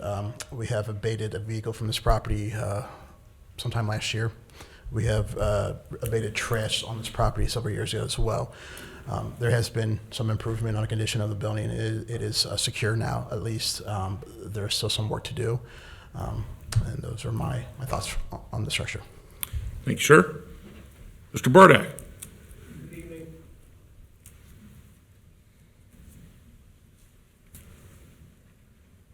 Richard Bardak, attorney at law, address 119 East Court Street, Cincinnati 45202. I'm here on behalf of the first mortgage holder, Mid-America Mortgage Company. I do have some pictures, if I may approach. Yes, sir. I want to say for all of you, so my apologies for a lot of pictures. Okay. These pictures are from the repairs that have been performed today. I believe the pictures will show that Not to go the same, sorry. vandalism, graffiti removal has been remediated, handrails have been replaced, fences, gates, windows have been repaired and or replaced, exterior trash has been removed, roof repair and gutters, downspouts have been either replaced or repaired, and landscaping and the shrubs have been trimmed and or repaired. I think from my brief discussion with the inspector I think the vast majority of the problems with the property have been remediated, but I think the driveway may still need some work. But our position is, we hold the mortgage on the property. I anticipate this property, it was in foreclosure 2 years ago. I think it was dismissed for unrelated reasons. I expect it probably will be in foreclosure again in the near future, but I can't verify that. Just my anticipation. But our hope is to remediate the property. We've acted in good faith until we get the property either foreclosed or the property owner, Mr. Martin sells the property. I'm not sure what his status is. So my hope is to keep working with Colerain to get the property remediated. As I said, we've made a series of good faith efforts.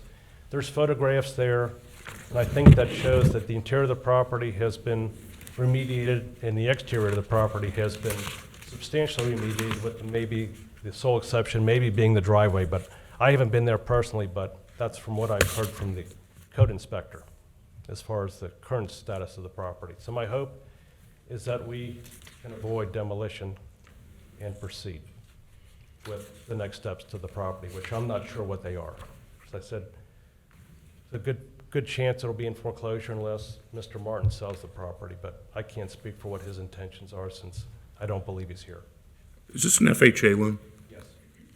So that's what the remediation is designed to get it FHA market ready, okay? Correct. And can I ask how much is owed on it? I don't know off the top of my head. I could find out, but I So don't know. basically, the condition is if he owes a high amount on it, it's going to be a short sale anyway, correct? Correct. But the bank doesn't own it yet, so Okay, well, they can still do a short sale. So, So I didn't know if true. anybody was like pushing the owner to maybe put it for sale. don't know. No, I okay. wish Mr. Martin was here and he could tell us, but Okay, I don't know. all right. I can only speak to that. We've made significant repairs to the property. I think the photographs and the estimates of the monies paid show that. I didn't see the And we're- estimates. so. Well, the estimate, the. It's on the repair- corner of each repair one. costs are all attached to the photographs of what has been spent to repair the property to date. So simply ask that the property not be demolished and we either proceed with the sale of the property, however that happens. I just can't tell you Okay. how that's gonna happen to date. And I don't know if FHA has changed with their properties like this, but it'll start as a first look property, which would give an opportunity for somebody to move in who's a first-time homeowner. Absolutely, yeah. And that'll be like, what is? 10 days. 10 days, okay. So I guess we have no action on this, right? You're going to keep working with Mr. Bardak and, is that right? We're working with the Colerain to get the property saleable. I appreciate At that. least remediated to the point it can be sold. As Okay. far as how that happens, I can't tell you right now. But I expect that the next year we'll probably have a good answer to that question. Okay, thank you. So we'll have a year of abatements keeping the place clean? Yeah, and Or is the bank sending somebody out there to mow the grass and keep it? I will ask that they do that. I assume that's happening, but I don't want to swear to that because I don't know the answer. the property appears to be vacant. I believe Yes, it's it- vacant based on the inspection report, but I can't speak for the owner. So property owner. we'll be sure to get a vacant building maintenance license application over to you all, and that might be a good sort of diversion track as it sort of sits in limbo. Because they're at least making an effort to improve the property. Right. So are we still on the docket then for June 14th. 14th for demolition? Do I need to come back, or how are we going to handle that issue? Anybody's welcome to come back. The demolition wouldn't happen till October. I would say work with Mr. Miller, get in touch with Mr. Miller, and that would be, give him a call in the next week and figure it out. Thank you. Yes, sir. Thank you. Thank you all for your time. Thank you. Thank you. I motion to close the hearing on 3484 Niagara. Second. Ms. Orich? Yes. Mr. Unger? Yes. Mr. Waller? Yes.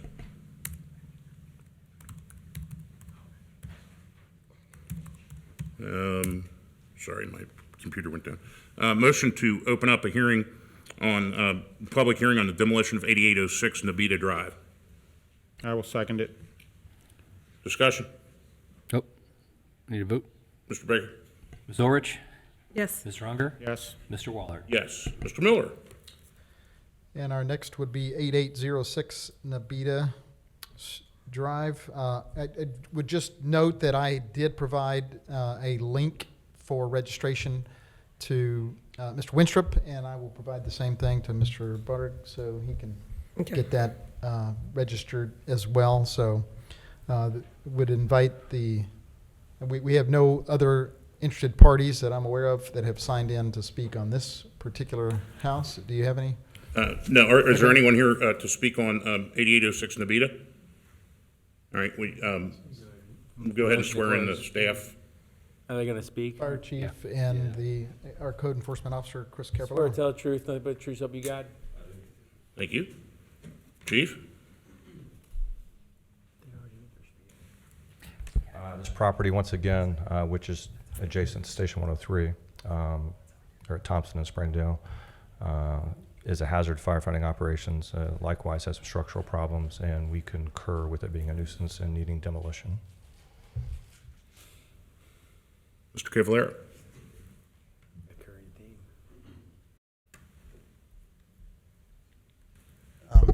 As you can see from the house, maybe, or from the photo, maybe not, the roof is slightly kind of caving in a little bit. So I have not been inside the house to see it. There are photos from the exterior. Inside it's pretty hoarded out.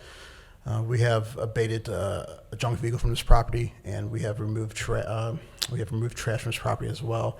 It's secure, but it's something to. I don't feel it's safe for the neighborhood and for the street. I've heard from many neighbors on this street in Nabita, and from what I understand is they're very happy that this might be demolished, and I would agree with them on that. Thank you. Any other comments with regard to 8806 Nabita? Seeing none, I motion to close the public hearing on 8806 Nabita Drive. I second it. Mr. Baker? Ms. Orich? Yes. Mr. Unger? Yes. Mr. Waller? Yes. Motion to open up a public hearing on demolition of 2864 Houston Road. So I second it. Mr. Baker? Ms. Orich? Yes. Mr. Unger? Yes. Mr. Waller? Yes. All right, our next candidate for demolition public hearing would be 2864 Houston Road, and invite our fire chief and our code enforcement officer, Chris Cavallaro. Give it. Swear to tell the truth, nothing but the truth, so help you God. Chief? Welcome back. Thank you, Alan Wells, the fire chief.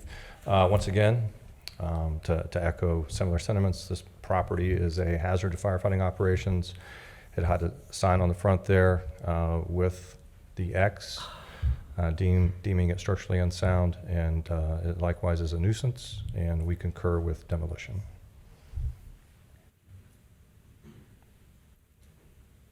Mr. Cavallaro?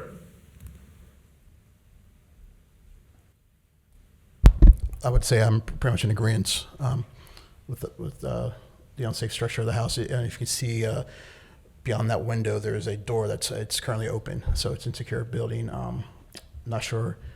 We have no contact with the property owner, so I would agree for it to be demolished as well. You said this is also structurally unstable also? That looks like it's bowing right in there. Where? Yeah, is that where you're? Yeah, well, this X is placed. It's a placard, which means that when our fire department shows up, if this catches on fire, that our fire department will fight a defensive fire rather than an offensive fire. If They would not go into this building. right, yeah, their motto is risk a lot to save a lot, risk a little to save a little, risk nothing to save nothing. I thought X meant there was gold. Yeah, no, there's no gold there.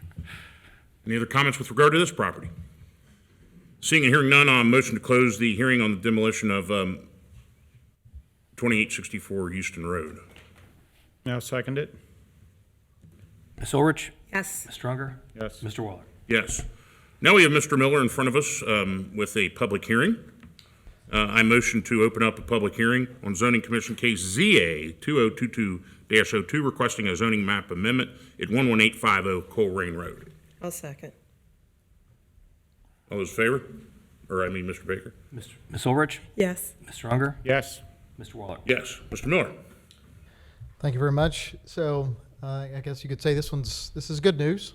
We have an individual, family Terry and Elizabeth Hare, who have purchased property along Colerain Road. It's the old P&G lab property, and they are asking for a zoning map amendment to change from B3 to R2 so that they might build.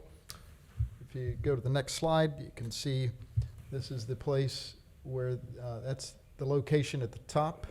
That's the former P&G research site. Next is the location zoomed in. That is the portion that's blue right there with a star where we are considering the rezoning. The Hares own a total of 33 acres, and this is just the 6 plus. Next slide, again zoomed in a little bit closer. Next slide. This is just the portion that they're rezoning.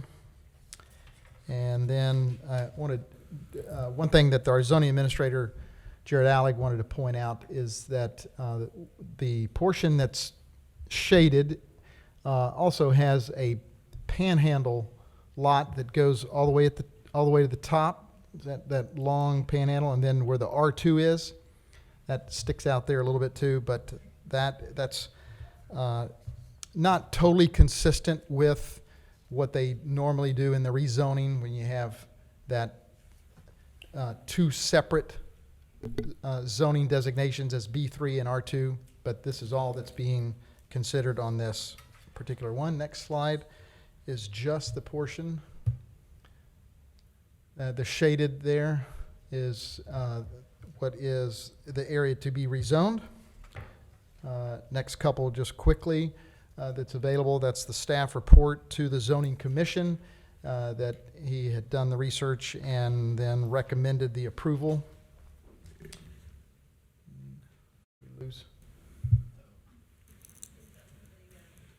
You might want to turn it off and turn it on again. The amendment is in accordance with the Colerain Township Comprehensive Plan, and it's recommended that it, since it meets that the zoning commission voted unanimously to recommend that to the Board of Trustees, and so this being a public hearing, and the Board of Trustees has final say in the zoning change on that property. So his final note was that it is the most appropriate rezoning for this parcel based on the plans as well. So it is recommended approval, and that is all for the public hearing portion. There, anyone here to speak on the zoning commission case Z8 2022-02 zoning map amendment? Okay, yep, the Hares are here. Okay, which this is just the public hearing portion. Later on, we will have the vote on the item. Yeah. All right, I'll motion to close the public hearing on the zoning commission case ZA 2022-02, requesting a zoning map amendment at 11850 Colerain Road. I'll second. Mr. Baker? Ms. Orich? Yes. Mr. Unger? Yes. Mr. Waller? Yes. Passes 3-0. We'll move on to citizens' address. I don't know if there's any more out there, but I've got 4 items, I think. Wait everybody to get into position.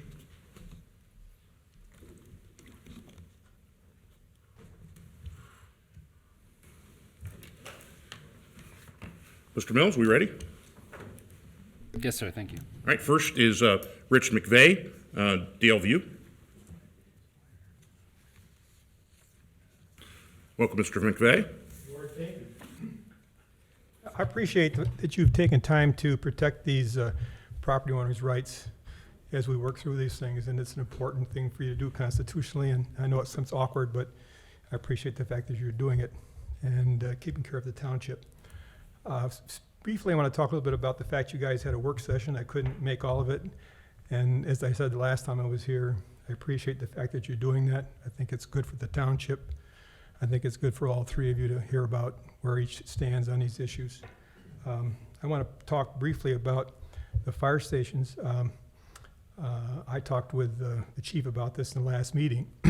We have fire stations, it's 5 of them, and 3 of them are not fully utilized if you look at the data. So the real question is, do we need 5 or 4 in the mind of some of us? I want to share a little bit of data with you before I move on. You may not be aware that only about 3% of the time you see a fire truck on the road is it going to a fire. Less than 75% of the time your fire trucks are out doing emergency relief for EMT relief, okay? So they're not putting out fires.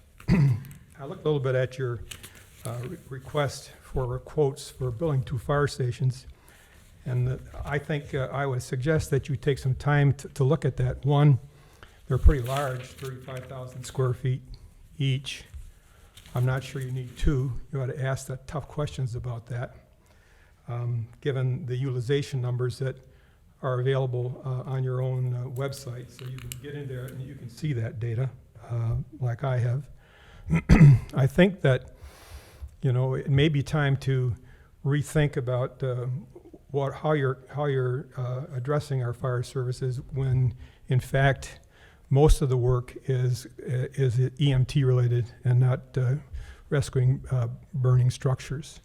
So, you know, building big stations that are handling large fire trucks may not be the answer. Stations that have more EMT units may be the answer. The other thing I would say is that it probably doesn't make sense, and you might check with the chief on this, to build another fire station that's going to come screaming down Colerain Avenue. We probably don't need more fire trucks running down Colerain from the Rumpke site. They're probably a better location for a new fire station than that spot, but you can check with the chief on that. The other thing I would say is that we've proven with the school system that if you guys are determined that you're going to build 2 fire stations, that you need to make them exactly alike. Because if you make them exactly alike, you're likely to save millions of dollars in construction costs and also ongoing maintenance costs. So if you're bound and determined to build 2, and I hope you aren't, I suggest that you make them exactly alike. Turning on, if you're driving down I-275 and you look out to the north, you'll see that the dump is expanding. That's not new news. It's an expansion. An important point is that it's an expanded landfill. And expanded landfills do not have to have the latest technology. They can use the grandfather technology they have in this site. And this site is, you may not know, is the largest air polluter in southwest Ohio, 20 times larger than any other business. And I know you all smell it when you drive. I don't know how many times you call. Most people don't call because they're tired of calling and nothing happening. But I would say to you that they are in violation of the law. The ORC says if you're operating a landfill, you can't create a nuisance, and odors are nuisances. So you have in our midst, clearly, a landfill that's in violation of the ORC. It's also in violation of the consent decree that you have with these guys. When they agreed to expand the dump and you went along with it, they said that they would follow the ORC code. They aren't doing that. So, I mean, that's a problem, and I think that you guys need to think about why you're not addressing it. I knew they do send us some money, but they didn't give us that money. We won the money in the court for their use of the landfill in this area. Now, I'd have you think about something else, too. I know I'm running short of time, but you know, I was in driving up through Green Township on Jessup Road this weekend, and M&I has got a development in there that's they're going to say they're going to build homes that are $750,000 to $850,000. That's not far from Colerain. Why aren't we getting $700,000 and $850,000 homes being built in Colerain Township? The primary reason is that we have a landfill. That is the biggest economic issue that we face. People don't want to move here. If they can afford it, they'll go someplace else. So one of the reasons that we don't have the kind of development going on that Green Township has is that we have a dump. We got better parks. We have great access to the expressway. So you have to ask yourself. So I'm saying to you, I would ask that you ask that Rumpke live up to their commitments to this township. Thank you. Thank you, sir. Next I have, and I can't make out the last name, it's Jonathan. What's the last name? I'm sorry. Sexton. Okay. Mr. Sexton? 2 things. Mr. Mills, I sent you some emails, and I know me and Mr. Unger have talked. It's nice to meet you, Mr. Sexton. I don't believe we've met. No. So we've got some issues with or at least I do, when it comes to zoning violations. The standard of proof, if you will, if someone is submitting a zoning violation, now Mr. Cavallero, he cut out before I could talk to him, but he closes out my request, and I sent you some screenshots of that, both of you gentlemen. If he doesn't like that, it comes back to a fake name or a made-up name. So is the focus of the zoning process who submits the complaint, if it's a real person, or if the violation itself is real? So that would be the first issue. He then came out to my property last week and he wrote up a car that was in the grass. And the car came back to the person who submitted the complaint was under a John Doe. So he wouldn't take my complaints about tall grass. It wasn't anything in particular. It was just junk vehicles in the yard, boats in the backyards, things like that, where I'd went up and down the street and I'd kept note of those things, and I submitted the request in the consumer service portal. But he closed them all out. He closed all of them out. And I had a discussion with Officer Penley about it as well. He said, well, we needed to come back to a real person in case it has to go to court. But then I've been told it never really goes to court. So to submit a complaint about me to a fake person that comes back to a fake account, why was that allowed to proceed? And he went out and took pictures and went through the whole process. But as I spoke to Mr. Unger, I sent him a picture of tall grass. It was pretty obvious. I wasn't making it up. But he had went in there and closed it out. He did that on purpose. I don't remember what the address was. It was on Cheviot Road. So I guess I'd like some clarification, if possible, on is that a necessary component of a consumer request, that it comes back to a real person? Do we need to get some, is that, a legality, a technical standard? Or does it matter if the violation itself is good and factual? Do you really need the complainant to be a part of the process? The second issue I wanted to talk about deals with more economic development.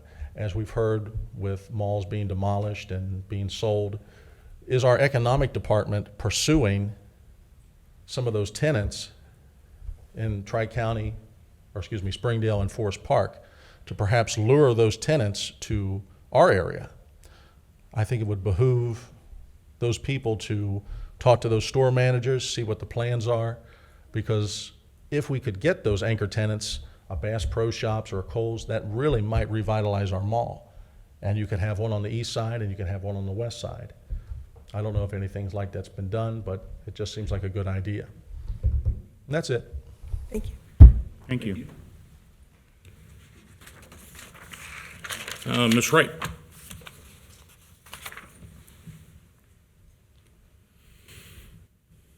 Good evening. I have a couple questions. One would be if the board or staff have an update on the We Thrive initiative that's through Hamilton County. Other communities and townships are really thriving with this initiative, and I would like for it to be active in Colerain Township.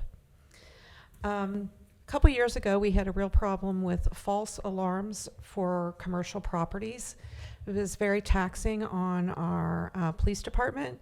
We even went as far as to outsource that with a company to help control and educate businesses on how to improve their alarm systems and things like that. And it kind of fell by the wayside, and I wonder if there's been any more investigation into what can be done about that, or if it is still a problem. I have a question about code enforcement. We're hiring a new person this evening, the board is.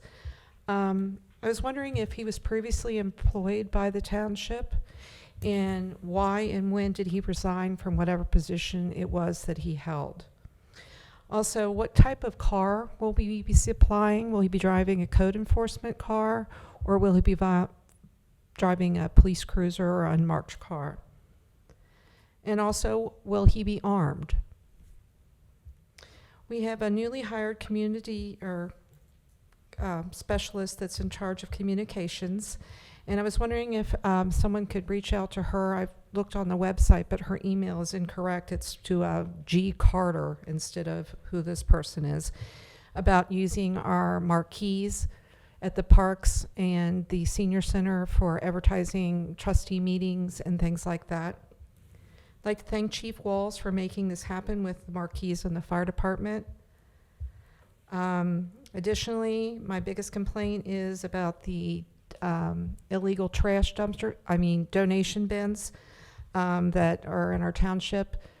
And recently, I'd say 10 to 11 of those have been removed from commercial properties, and it has really helped with the illegal dumping at those sites, and that's great to see.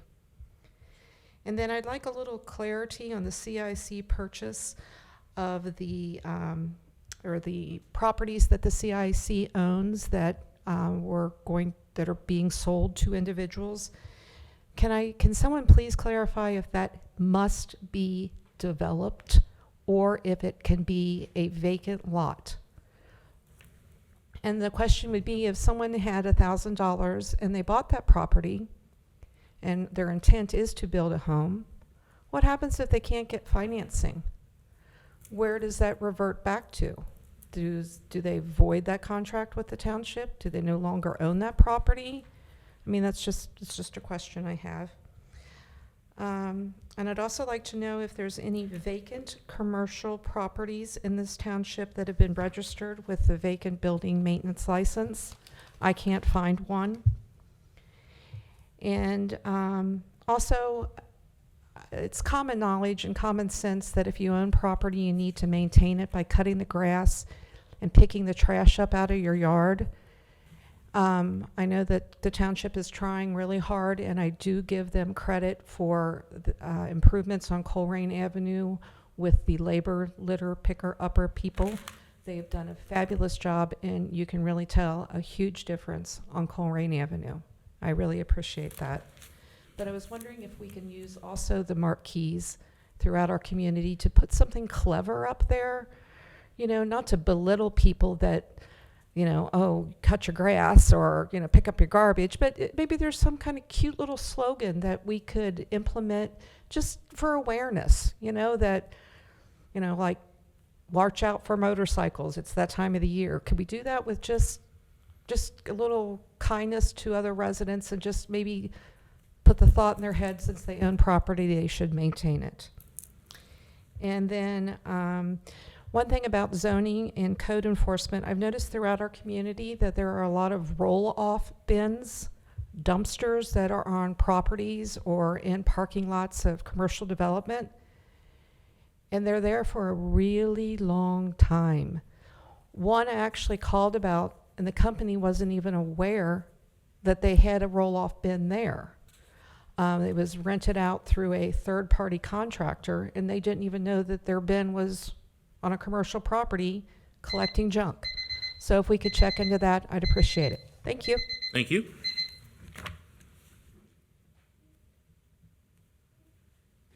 Ms. Moore?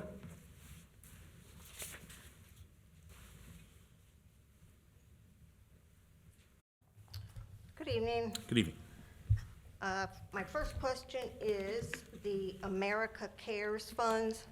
Those are funds that can be used for anything, like building a firehouse or anything? Or do they have stipulations? I watched the meeting from April 12th, and I saw the discussion about the Family Medical Leave Act for an employee who didn't have enough sick time. And it's my understanding, in order for Family Medical Leave Act, you have to use all of your vacation. It's not just your sick time. You have to use any leave that you have available. And let's see, at that meeting, there were two items, ZIX and No B4, that the board approved contracts through the administrator and did not mention the amount of those contracts. And I was wondering if you have the amount, because I don't think the board should be awarding contracts without the amount being said. That goes in the minutes. That's our permanent record, Which meeting was that? the April 12th. Okay. and I've been saying this for 6 years, I guess, but I would think that it would sink in by now, that when you approve a contract, you need to approve the amount. Thank you. Thank you. Mr. Mills, if we could go through this kind of, what's that? Is that all the speakers? Yeah, are there any other, I'm sorry. Yeah, this is all I have for speaker. Are there any other individuals that wish to speak at citizen address? Okay, yeah, so let's, I think Mr. McVeigh had comments and suggestions. I don't know that he had questions per se. Mr. Sexton with the zoning violation issues, I think, I guess he communicated with Mr. Unger and Mr. Mills. Have we solved this issue? What's going on here? I'm not, I would have to check in with Mr. Cavallaro. Okay. I don't have any answer for him on. Okay, so last time we had an issue similar with somebody with litter, and you got back to us. Can you circle back on that? Absolutely. Thank you. And I'll address my comments with him during my trustee report. Okay. Yeah, and you don't need to be a real name to submit through the, do you? I'd like to talk to Mr. Cavallaro about that. Okay, all right. Ms. Wright wants an update on We Thrive. There's no update on We Thrive. Okay. The false alarms, I think you and I talked about this about a month and a half, 2 months ago. It's a less significant problem now. Is that the understanding of it? Maybe that's a good question for Chief when he comes. All right, we'll hold that for Chief. Code enforcement officer, was that officer previously employed by Township? Yes. And I don't know if you want to or can discuss why that person left, or. I don't know the answer to that. I'd have to. He was a school resource officer. Maybe Chief Denny can address that. All right. All right. And you'll talk about the type of car and whether they're armed and, all right. The communication specialist, use marquee at the parks and the senior center. I'll convey that to her. Okay. The CIC purchased, I think that this is a point I brought up way back when we first started about talking about this, is can we write it into the contract that it has to be developed? And I think that the answer we got was that we can't stipulate what people do with their property that they've purchased. That's something that we can work on with our law director and figure out if there's a reverter clause, or figure out what legal mechanism, if that's the will of the board, then we can try to figure out if there's a mechanism to do that. Okay. And I asked you for this numbers just last week, and I was looking through my notebook. I can't find it. On the vacant commercial properties that are registered, I think you sent me an email, or no, actually, you sent me everything that had been registered, and I can't seem to find it now. But last time I looked, 100% of the vacant buildings were commercial. But I don't have that number off the top of my head, so I can report that back to the board. all right, the marquees to use slogans for litter, I think, is a great idea. And even you and I talked about a month ago about if the mall were kind of help out with their big sign and maybe hit the issue too, because that's an issue they face. So I think that that's a fantastic idea. Ms. Moore talked about America Cares funds. The use, is it limited? Well, I guess now it's not, because we've transferred it to general. Well, no, that's not exactly right. So, there are CARES funds, and then there's the American Rescue Plan. ARP funds, yeah. Yeah, those are two different things, and they have two different sets of limitations. So the board has acted to use those ARPA funds in accordance with the federal rules, and so we will be spending those dollars as we discussed, and hopefully that will offset some expenses that we were taking out of the general fund. So that's a positive. So that's what the ARPA funds will be spent on. All right, and the Family Medical Leave Act, whether with regard to using vacation versus sick time. So the Family Medical Leave Act doesn't provide leave for anyone. It just allows for job security. So if you're on Family Medical Leave Act, you cannot be removed from your position while you're in that protected status. If you would like to be paid while you're on Family Medical Leave Act leave, then you need to use some type of leave. And eligible forms of leave would include sick leave, personal leave, or vacation leave. And our decision last week was to allow a sick bank for. Yeah, I don't know that it had much to do with Family Medical Leave Act. I think it was just being out what it had to do with was creating a sick bank to be established where peers could donate sick time to a sick bank for newer employees that were going to have a baby. Okay. I think according to mine, I don't know if I missed anything, but I think we've got it all. Very good. Excellent. Well, to start off our administrative reports, I wanted to touch a little bit on some of the great work that our communication specialist has been doing. So Helen has been on the job for several weeks now and has developed a communications plan for our community. And each month has a theme. And you may have noticed this as you see sort of our communications coming out. Not everything is on theme, but you'll notice a preponderance of our communications are related to one thing each month. In April, that theme was, because Earth Day falls in April, was green. And in April, among many other things, Helen was able to really get the word out about our green initiatives. And one article in particular was the environmental crimes work that Officer Boyd has been working on. That reached almost 32,000 people via Facebook, which was incredible. There haven't been many communications pieces that have had that reach. It also generated an article on Local 12 News, who picked up that story and ran it, which is fantastic. 4,700 people were reached with her video that showed our police department playing dodgeball at was that Pleasant Run Middle School, which was so cool. These are the stories that never were told before. They were happening, but they were never told before. And now we have the ability to get these messages out. Channel 12 picked up on that story as well. Our Team Up to Green Up stories was picked up by Fox 19 and ran on Earth Day.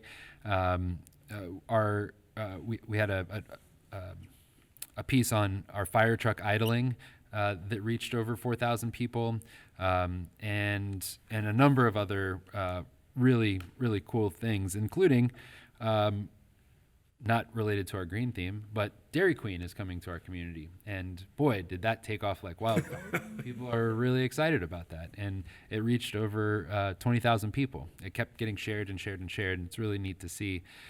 I think what that shows is that there's a huge demand to know what is going on in our community, and now we can finally tell that story, and I think it's pretty neat to see. This month, May, the theme is safe, and you have seen so far this month stories related to our apparatus in our fire department, which is really cool. It's sort of like a virtual touch-a-truck. Do you remember when we used to have those events where you could come in? This had our firefighters explaining what all the dials and knobs are on the fire truck. Really cool stuff. We've got items slated to come out on community risk reduction, smoke detectors, fall prevention, self-defense classes in our police, Citizens Police Academy, setting up a neighborhood watch. We have a child safety event that's coming up. Crime stats we're going to be talking about. We have extraordinarily low crime in Colerain Township. You wouldn't know that if you watch the news, because they just sensationalize the very few things that happen here. Our care program, which is a model. All these stories are going to be able to be told in the future, and I'm really excited about that.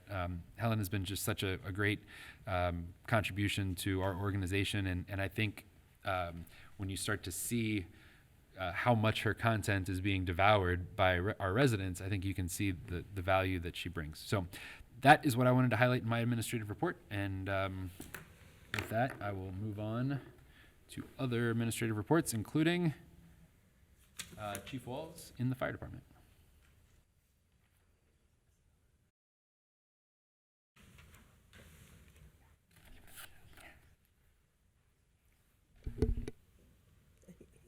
Good evening again. Good evening. For my administrative report this month, our activity in March of 2022, we had 735 EMS incidents. We had 159 fire incidents. We had made 14 responses into the EMS contract area with Springfield Township. We had 2 significant building fires, the 8900 blocker Renetta with a $15,000 loss, and 2400 Walden Glen with a $15,000 loss. Our property value lost for the month of March was $31,000, but we saved $293,600.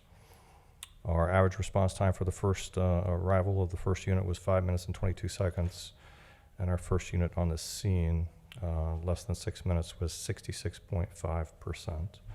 I would concur with Administrator Mills about Helen and her job as a communications director.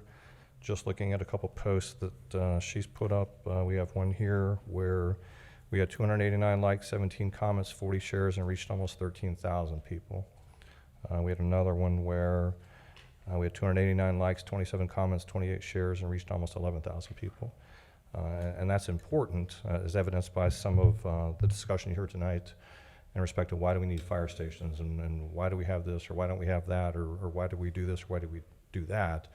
It affords Helen as a communications director to help us tell that story so that I'm not sitting at my desk posting on Facebook, which if you could see who does a lot of times, it used to be me or Steve Kahn, so that I can answer those questions and provide that data and work on things to paint the whys, the what-fors, and the how-comes. So kudos to Helen. And that's my administrative report. Can I ask you to clarify how many, when you did my initiation, we had, 17,000 runs last year?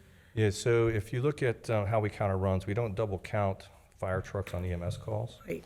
So that's about 11,300. But if we counted those on the calls that the ambulances are on, it's almost 17,000. So when you look at our EMS delivery system, our fire apparatus is a part of the EMS delivery system. And the state of Ohio concurred about 3 years ago when they named us the EMS service of the year in the state of Ohio. So what's the right way to put it? You can do a lot with numbers. I'll just leave it at that. Well, they don't sit idle 3%, or they're 97% of the time with 17,000 No. runs. I didn't have the figures from you to do my calculations, but. We average about 34 to 35 calls a day. Right, so. That's more than one an hour. Just so the public does know. Right. So Right. good thing for Helen to get out there too. Yes, absolutely. Thank you. Chief, I was wondering if you could highlight two things. The first is going to seem kind of simple, but just so people know, on May 27th, the Coffee with the Chiefs, 9 a.m. at Clippard. Maybe we really haven't really publicized that a lot. What's that like if somebody's never been to Coffee with the Chiefs comes out to Clippard on 9 a.m. May 27th? Well, you'll learn that we have a great police chief and a great fire chief. And there's donuts. There's donuts. There may be breakfast in it. And it provides an opportunity just to have great conversation with the residents and show that the chiefs are just regular people. I'm nobody important. I'm nobody special. It provides an opportunity just to sit and have conversation with residents, to talk about what the fire department does, what the police department does, sometimes to talk about our grandkids, life. So I think it's a great forum to separate boundaries. And, people see me and they're like, wow, he must be somebody important. Well, no, not really. You are to us. I've never thought that. It's nice to have that down-to-earth conversation. And if you could focus on, and I saw this on the calendar, maybe tell us a little bit about May 14th with the Kids Safety Program at Old Navy.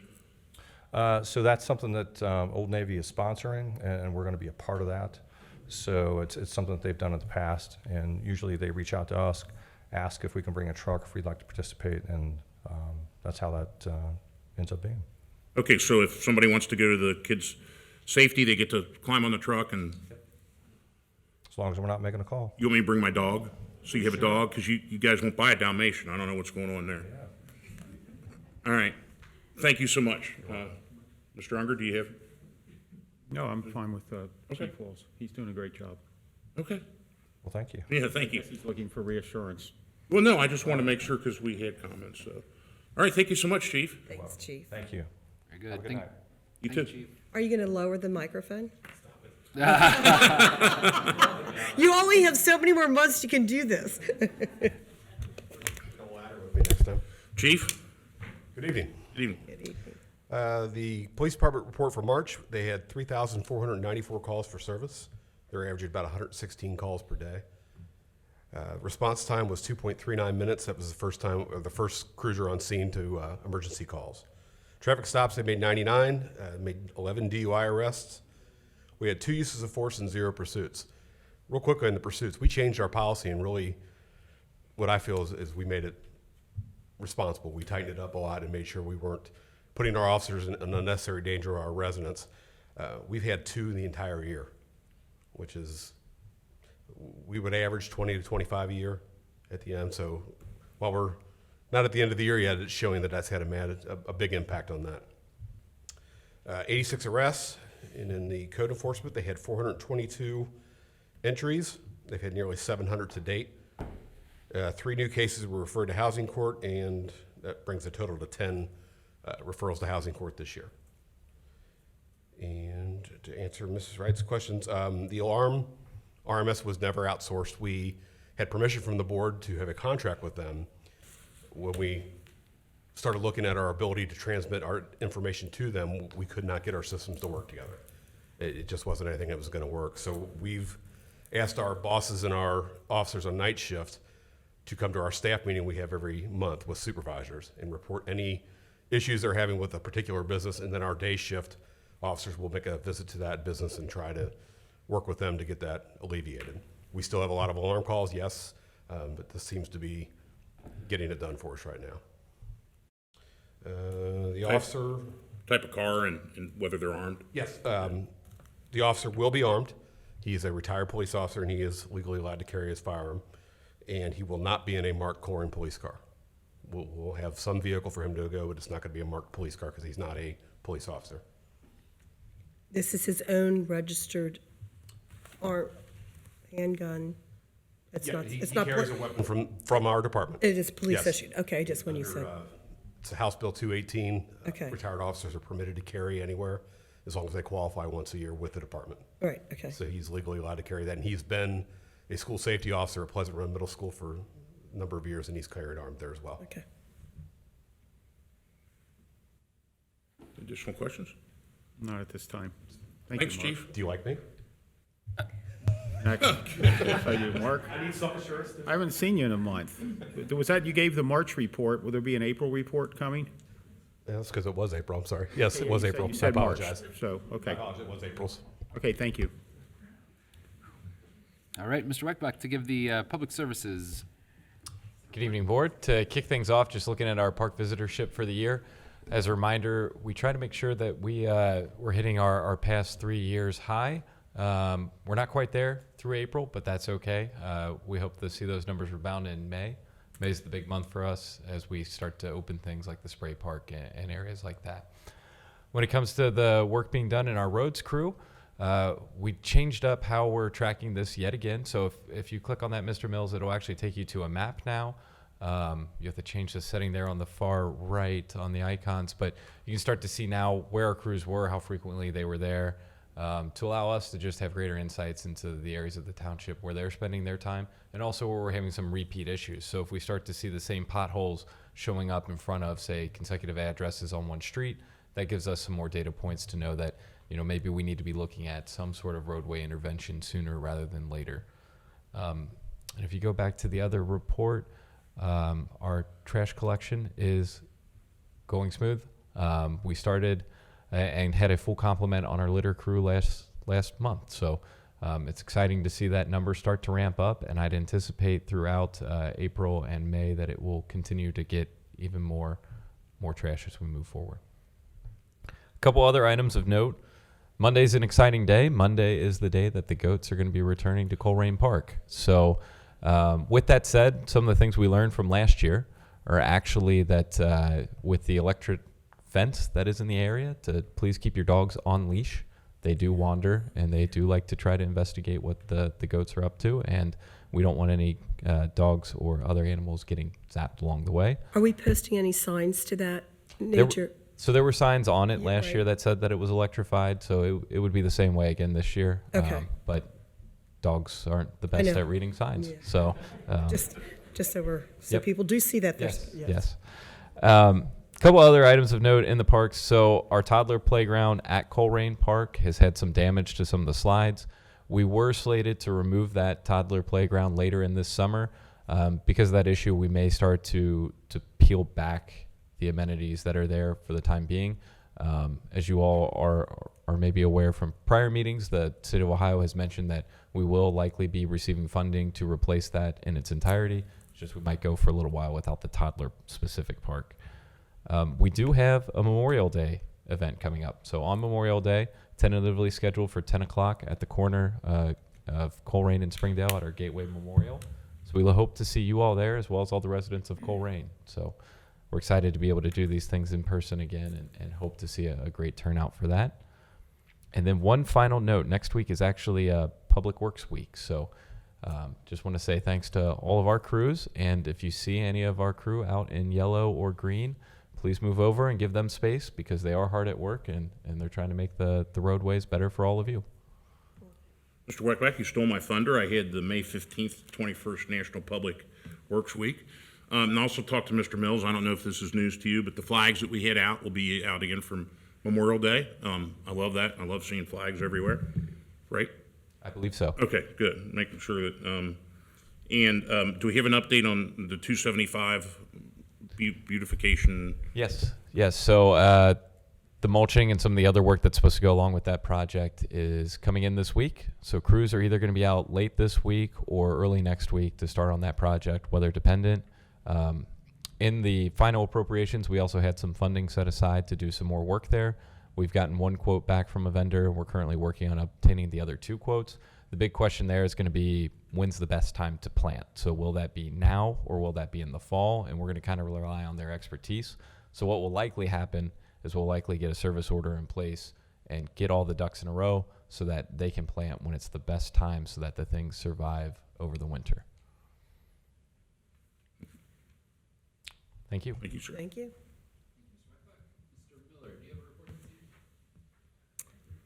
We get to see you again. Sure, I can see. Our zoning administrator, Jared Alec, just continues to be very, very busy. I think that demonstrates there's a lot of activity. A lot of times we don't see it. Often just see the big stuff that comes through, but he's been able to, I think it's been strategically effective in helping reorganize the workload and seen, I think, more efficiency with the development staff, particularly Stephen Springsteen, and then our receptionist, Debbie Potzner. It's just been great to see the team work together, working more efficiently, and I think he's being very effective. Mr. Unger, thank you very much for the referral to meet with the hotel developer. Had a meeting with him. I thought it was very productive. Asked a lot of questions. We were able to showcase a lot of things in Colerain. He's interested in coming directly to Colerain and driving through, and we're doing a lot of research for him right now, and I think we'll be able to give him some more ideas on what might be an option for a hotel in Colerain. We had a good work session last night on tactical urbanism. So again, Stephen Springsteen, one of his projects for this year is just trying to help our neighborhoods see some opportunities that they can take a problem issue in their neighborhood and come up with a solution that they can test. And that we provide some mini grants toward that, and we can prove the concept and then come back later after that and see what might partner with them on a larger project. We've had some very productive discussions too on future uses on the industrial park on the north end of Colerain. Kathy was able to attend the ribbon cutting for Charlie's cheesesteaks and wings, so that was fun. It looks like they're bringing a number of other ones to the region, and so looks like a great work crew and team there, and the organization donates a portion of their sales to some veteran services and mental health work, and that was encouraging to know that. And then lastly, I just continue to find opportunities to work with our regional and state economic development organizations, and I think we're seeing some progress with that and be able to partner with them on some big projects that we're hoping can come to fruition. Just to interject, Mr. Mills, where did we get the lead for chart? Yeah, so that came out of a meeting at ICSC. We have an economic development mission each year to go out to ICSC and meet with prospective retailers and restaurants, and that was a So that was a big it was win. a success. It One was of the, successful. That's right. Yep. And it's good to see the old, I call it the old Olive Garden, it's been 3 or 4 things since then, taken down, and for those that are interested, that's going to be Culver's, which brings, I mean, that's, More ice cream, Matt, for you. Custard. Actually, more. Mr. Unger? Custard. Custard. Custard, yeah. I seem to know a lot about it. And I think that's a fantastic get. And I'm going to embarrass you here and say congratulations for your personal accomplishment, the Flying Pig Marathon. So, yeah. He finished. What was your time? I stayed on my feet for 5 hours and 38 minutes. I think it's Walking kudos. and Kudos running, to you.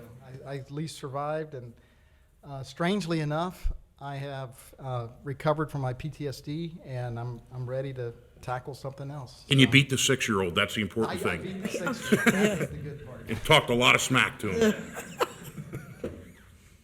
Thank you so much. Thank you, Dave. And that concludes our administrative reports this evening. Thanks. All right, moving on to trustees' reports. You want to go first? Okay, I'll go first for once. On part of the agenda, when I came aboard, we talked about hiring a PR person, and I just want to say thank you for hiring Ellen.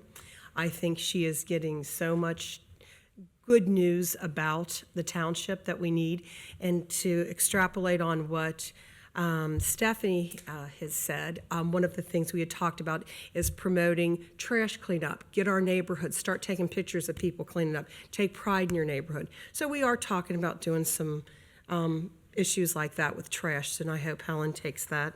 And we were off session when it was firefighter week, so I want to point out that we said for public safety, we didn't say anything to the firefighters. Thank you for all the firefighters. And that's about it for me today. Right, I'll go. Just a couple reminder dates coming up. May 16th is Greater Northbrook Community at 7:30. May 21st, Clean Up Northbrook. And I have my National Public Works Week. The flags we talked about, glad to see those back up again. And thank you to Mr. McVeigh for the comment on property rights. It's very... it's kind of the most thought engrossing thing I do is to talk about demoing somebody's property, because I think all of our rights begin with property rights and expand from there. And that's I'm going to take every opportunity I can to make sure those rights are protected in public hearings and bending over backwards, whatever we can do. I mentioned last time, and I just talked to Dana about this, Waycross is putting together a program for gas aggregation and what it is to show on Waycross. I will let you know when those are ready. Mr. Mills and I have talked about, and I think we're moving towards getting these cameras ready to get put in locations to work with Hamilton County to go after. There's been some changes in the case law, I guess. We can go after people that dump things and take off. So we're looking at adding some cameras. Yes, sir. So Officer Boyd has been in contact with Deputy Peak, and he's trying to get a sense of what types of cameras the county uses, and we want to make sure that the resolution is good enough to read license plates or get identifiable data from those cameras. Awesome. Great. And the other thing that I'd like to maybe move towards the next agenda, or maybe have admin work on. I know this is an issue that's been out there for a long, long time. And now we're moving towards, I mean, kind of seeing a whole picture. The 275 sign, what do we need to do to fix it? Maybe we can come up with some options and finally address that. Part of the reason for delaying it, I think for me, was I wanted to see kind of what the 275 beautification looked like, and I think that now's probably an opportunity to maybe discuss what that'll look like maybe next meeting, and maybe you can put together some ideas, and we could at least have a discussion about it. And the last thing is thank you for everyone that came for the work session, and thank you for my fellow trustees. And I think it is good to have work sessions because it gives us an opportunity to kind of think this stuff through and talk about it.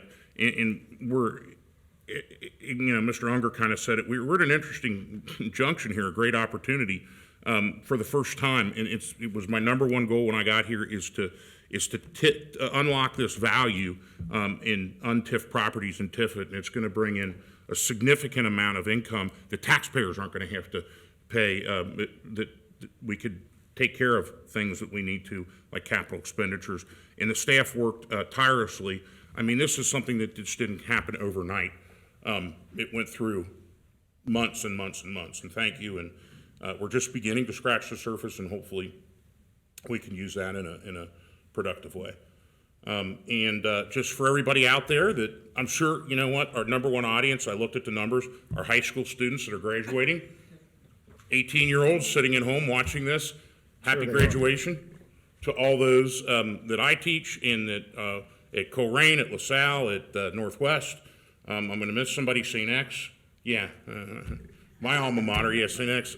Everybody that graduated, congratulations. And the universities graduated last week. Congrats to all those folks as they enter a new part of their life. Thank you, and Mr. Unger.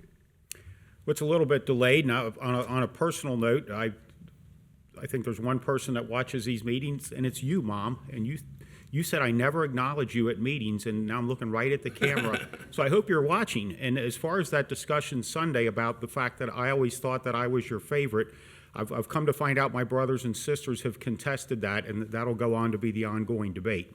Anyway, moving on to other items and to address some of the things that were brought up.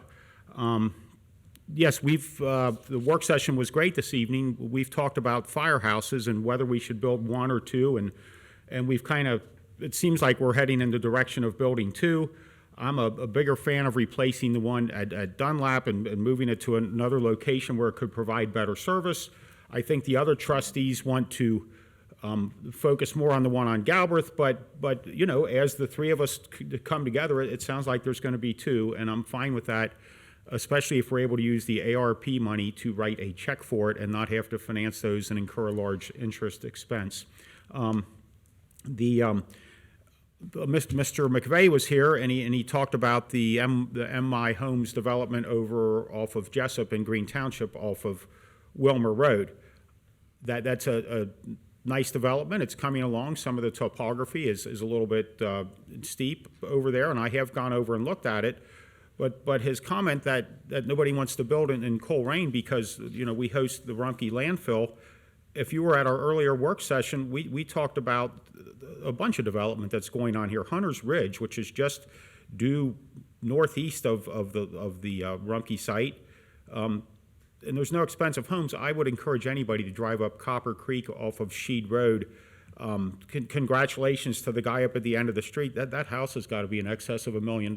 So to say, and he's already left the meeting, he left just after his comments, but to say that nobody's willing to invest in Colerain when we've got Dunlap Grove and Abbeytown, and in fact, I think the next item on the agenda is some marvelous citizens we have that are going to invest in a property that, uniquely enough, used to be Mr. McVeigh's former employer.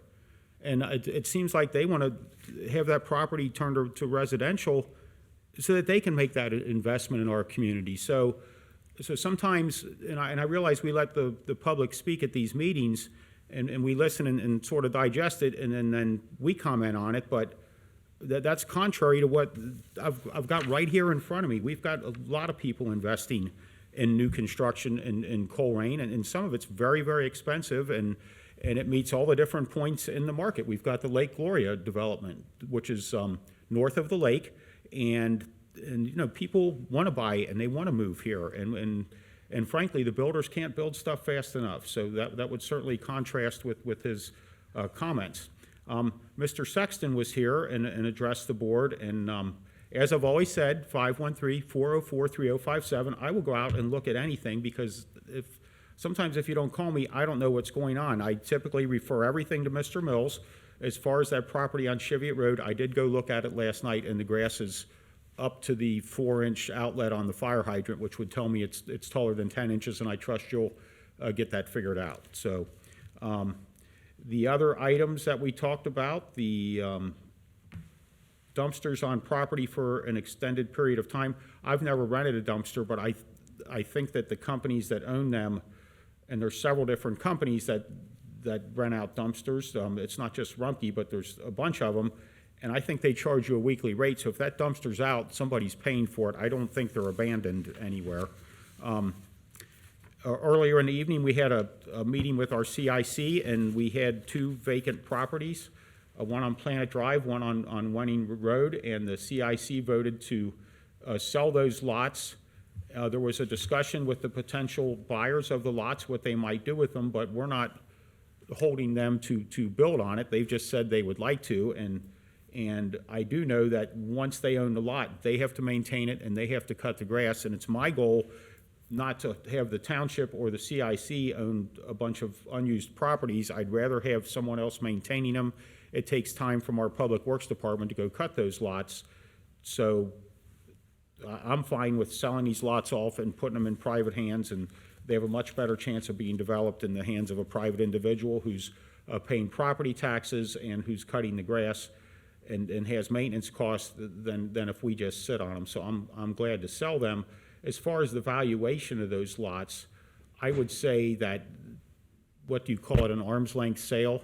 I would say the value of that lot on Planet probably should be valued at more than $2,500 for tax purposes, but that's another discussion of how I guess the auditor will go by and look at that lot, and the new buyer will probably say, hey, it's worth $2,500. Well, to me, that's probably not the amount that it should ultimately be valued at. I think it would be valued at comparable properties, and Kathy would probably know more than that. I did some CMAs and properties in that area because the cost of construction, the percentage of what the lot's costing to build a house, it's right in.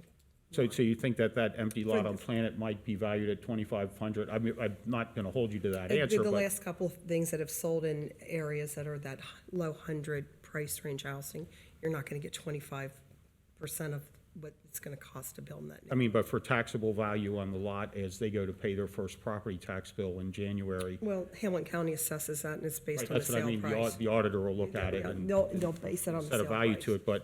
But to address the citizen comment, I'm happy to get rid of them and have somebody else take over the maintenance on them, and I hope, especially with the one that's investing $8,185, that they would go ahead and get started building on that sooner than later. So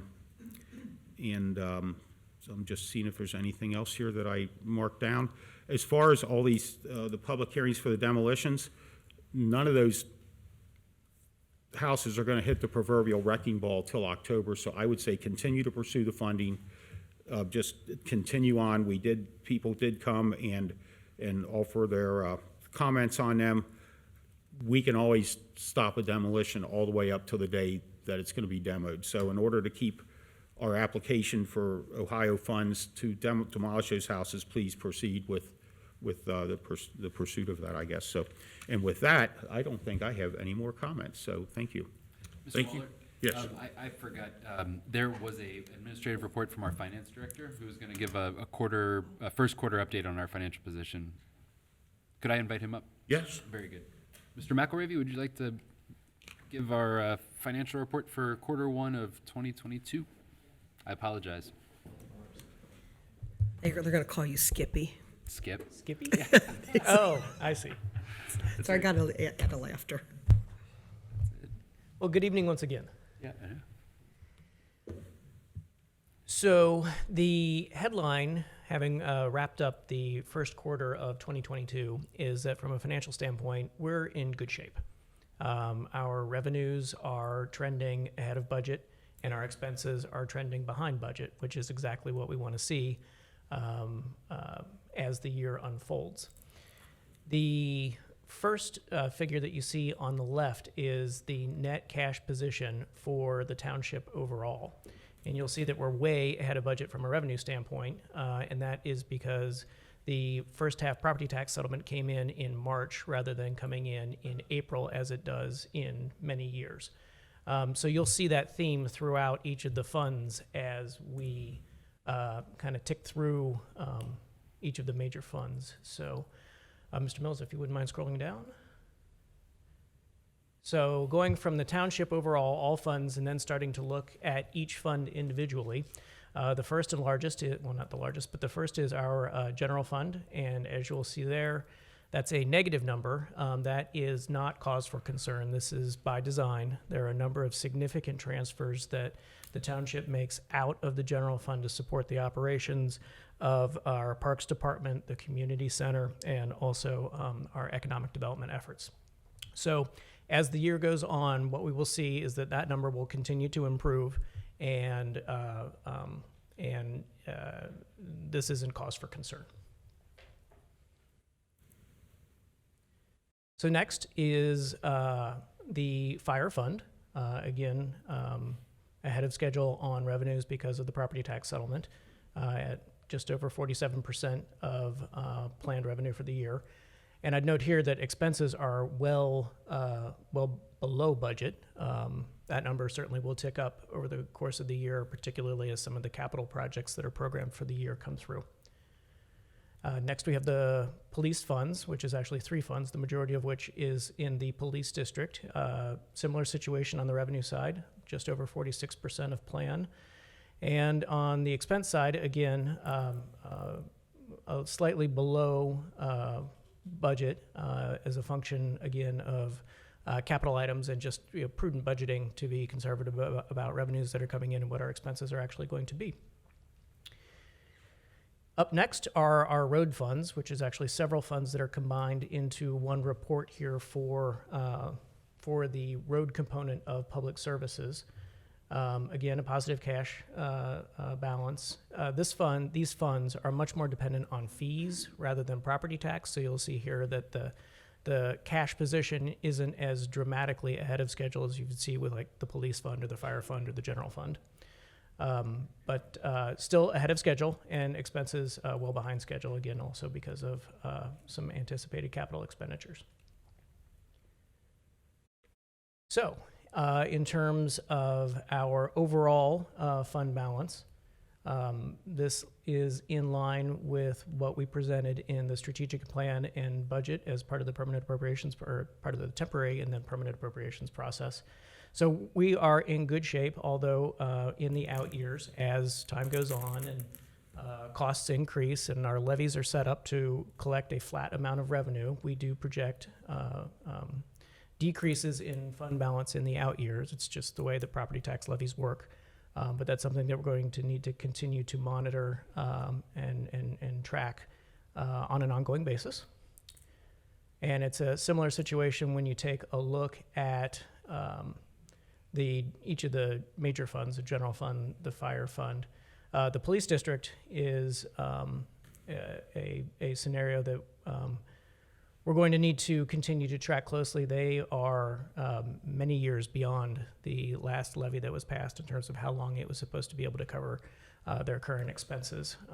So that is certainly going to be cause for further conversation here in the future. And then in our roads funds, the fund balance picture is actually quite different. This is in part a result of the increase in the permissive motor vehicle license fees that went into effect last year, I believe it was. And then the next bar graph to the right is about the fund balances for our TIFs. Those are trending upward, and had a good, healthy discussion earlier tonight about potential opportunities for investing those funds to advance the aims of the board. Switching from budget to, well, let me back up here a little bit. On the capital side, this is our capital spending by department. And then the next column to the right of that is our debt service. It's been noted several times that the township does not have general obligation debt, but there are some other forms of non-general obligation debt that we are servicing. A good chunk of that is TIF debt, but there are also loans that we have, 0% interest loans, I would add, with the Ohio Public Works Commission for some roads reconstruction, and then also some capital leases that we have for portions of our fleet, primarily in police.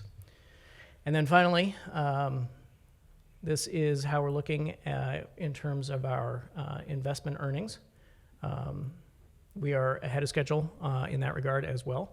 And I think that is the last of the charts that we have to share to give you a high-level overview of where we are at the conclusion of the first quarter of 2022. Mr. McAravey, you might be the only person in the world right now whose investment earnings are outpacing their predictions. Well, in fairness, our revenue expectations are pretty conservative. Thank you, Mr. McAravey. Thank you.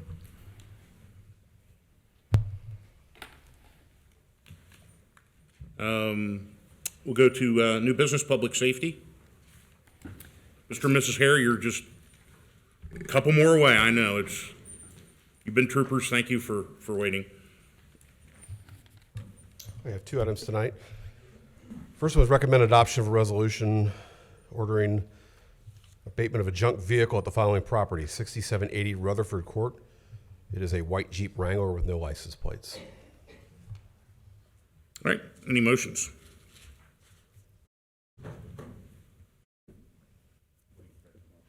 I am too. Motion to, resolution declaring a junk motor vehicle. I was thinking. All right, so we have a motion to declare a junk motor vehicle at 6780 Rutherford Court, Cincinnati, Ohio, 45239, a white Jeep Wrangler, no plates. I will second it. All right, any discussion? None. None. None, Mr. Baker? Ms. Orich? Yes. Mr. Unger? Yes. Mr. Waller? Yes, that passes 3-0, so we declare that a junk vehicle. We have nuisance and ordering abatement with a number of properties. Recommend adoption of a resolution allowing for the removal of uncontrolled vegetation and/or refuse at the following properties: 8379 Chesswood, parcel number 510-0090, 0160-00, 2377 Lincoln, parcel 510-0031, 0532-00, 9824 Laurel Linda, parcel 510-0041, 0021-0021-00, 9871 Marino, parcel 510-0041, 0035-00, 10,889 Penarth, parcel 510-0034, 0170-00, and finally 2907 Sheldon, parcel 510-0071, 0137-00. I would motion we approve the resolution declaring nuisance and ordering abatement of those properties. I'll second. All right, so we have a motion declaring nuisance and ordering abatement at 8379 Chesswood, 2377 Lincoln, 9824 Laurel Linda, 9871 Marino, 10889 Penarth, and 2907 Sheldon. Any discussion? None. No. Mr. Baker? Ms. Orich? Yes. Mr. Unger? Yes. Mr. Waller? Yes, passes 3-0, so those properties will be declared a nuisance and ordered abatement. Thank you, Chief. All right, Mr. Miller?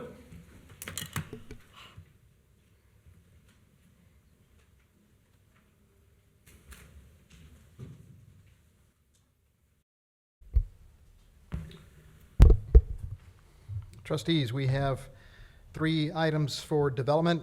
The first one being a resolution for a zoning map amendment to rezone 11850 Colerain Road from a B2 to an B3 to an R2. This is the item for which there was a public hearing earlier this evening. Mr. and Ms. Hare, the owners of the property, are in attendance, and we recommend adoption of the resolution. Are there any motions? I motion we approve I motion for approval of the resolution for a zoning request for case ZA 2022-02, approximately 6.528 acres located at 11850 Colerain Road. I'll From second B3 Commerce to R2 Estate Residential. Second. All right, any comments? Congratulations, I hope, depending on the vote. Right, depending on the vote. Yeah, thank you for investing in the township in an area that It'll be a great area. yeah, it's very a lot of nature. A Yeah, lot of nature there, so. and thank you so much. Ms. Ulrich, do you have any? Mr. Baker, we'll call the question, please. Ms. Orich? Yes. Mr. Unger? Yes. Mr. Waller? Yes, that passes 3-0. You are rezoned. Can you Thank see you. the Eagles from there? Okay. The Eagles don't tour anymore. This is Thank you. really making this drag, Matt. All right, well, you know. All right, yeah, we have motion requesting the Board of Trustees to schedule a public hearing on zoning commission case ZA 22203, major amendment to ZA 200503 and ZA 200701 Stone Creek. So, Stone Creek is a planned development, and it would require a major amendment, and so the zoning commission will be hearing this case coming up, and we needed to get this on the schedule so that you could set that public hearing. So, I don't have the date there. June 14th. Well, it would be June 14th. Yep. That would be the next. Do you want me to? Good. I motion that we schedule a public hearing on zoning commission case ZA 2022-03, major amendment to ZA 2005-03 and ZA 2007-01 Stone Creek, that we would schedule that public hearing for June 14th at 7 o'clock. Does that sound right? So that is my motion. I'll second that. Any discussion? Mr. Baker? Ms. Orich? Yes. Mr. Unger? Yes. Mr. Waller? Yes, that passes 3-0. We will have a public hearing on the 14th. And the next item would, similarly, the zoning commission will be hearing case ZA 2022-04 and the, for the address of 6401 Colerain Avenue. So it is currently zoned for retail and would need to be changed to warehouse. That is scheduled to go for the zoning commission shortly, and then be followed by this public hearing. Actually, I think we were shooting for May. Can we put that on the Yes. That would, May 24th agenda? Yeah, that would be. yes. Yeah, Do we need a 30-day notice? Not, no. no. Okay. And just to be clear, this is the Kroger South property. Okay. And it's got to be zoned a warehouse? Yes. I motion that we schedule a public hearing on zoning commission case ZA 2022-04, major amendment to ZA 4-89, that we would schedule the hearing at our next trustee meeting on May 24th at 7 o'clock for a public hearing. Is that correct? And I think that it's fair to maybe tease this one out a little bit. You want to share who our prospect is? Yes, that would be Grippo's Potato Chips. Has a contract on the building. There's due diligence currently that's underway right now.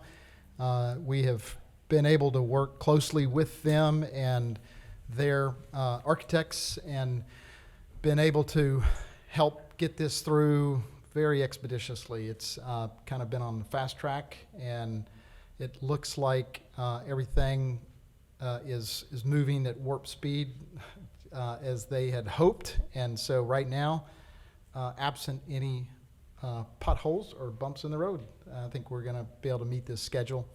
And so there was one hiccup with some vandalism and a break-in, but I think I was able to get a hold of Chief Denny. They're doing some extra patrols over there, and they're gonna, once they get it under full control, I think that'll be eliminated, but it all looks very good. Great job keeping a Colerain Township business in Colerain Township. It was nice to work with the principals there and just be able to partner with them, and I think that's really what we want to do. So the motion, I motioned for it, and it was seconded. I'll second it. And the discussion, yes, obviously, the world's leading grocery retail was not able to make it work as a retail building. I couldn't ask for a bigger company than that to try to make it work, so I think it, not to comment on how I would vote, but I think it'll be marvelous. So No comments. Yep, I don't have any. Ms. Ulrich? Yes. Mr. Unger? Yes. Mr. Waller? Yes, that passes 3-0, so we'll have at the May meeting a public hearing on the major amendment. I need to go back to the previous item, if I might. I do believe that our zoning administrator was planning on the Stone Creek item to be on the May 24th as well. Okay. I think those are two items that he had planned to be on the May 24th. So I'll motion to change, To amend the agenda to, can we no, do motion that? to change the meeting, the public meeting to May 24th from June. So the public hearing will cover both the rezoning of the Kroger, old Kroger South, and then the major amendment to Stone Creek. Pending trustee vote, and I need a second on that. I will second it. All right, so there's been a motion to change the Stone Creek hearing from from June 14th to May 24th. Any discussion? Mr. Baker? Ms. Ulrich? Yes. Mr. Unger? Yes. Mr. Waller? Yes, that passes 3-0, so please note that hearing is May 24th, not June 14th. They both are May 24th at 7 o'clock here in this building. All right, thank you, Mr. Miller. Thank you.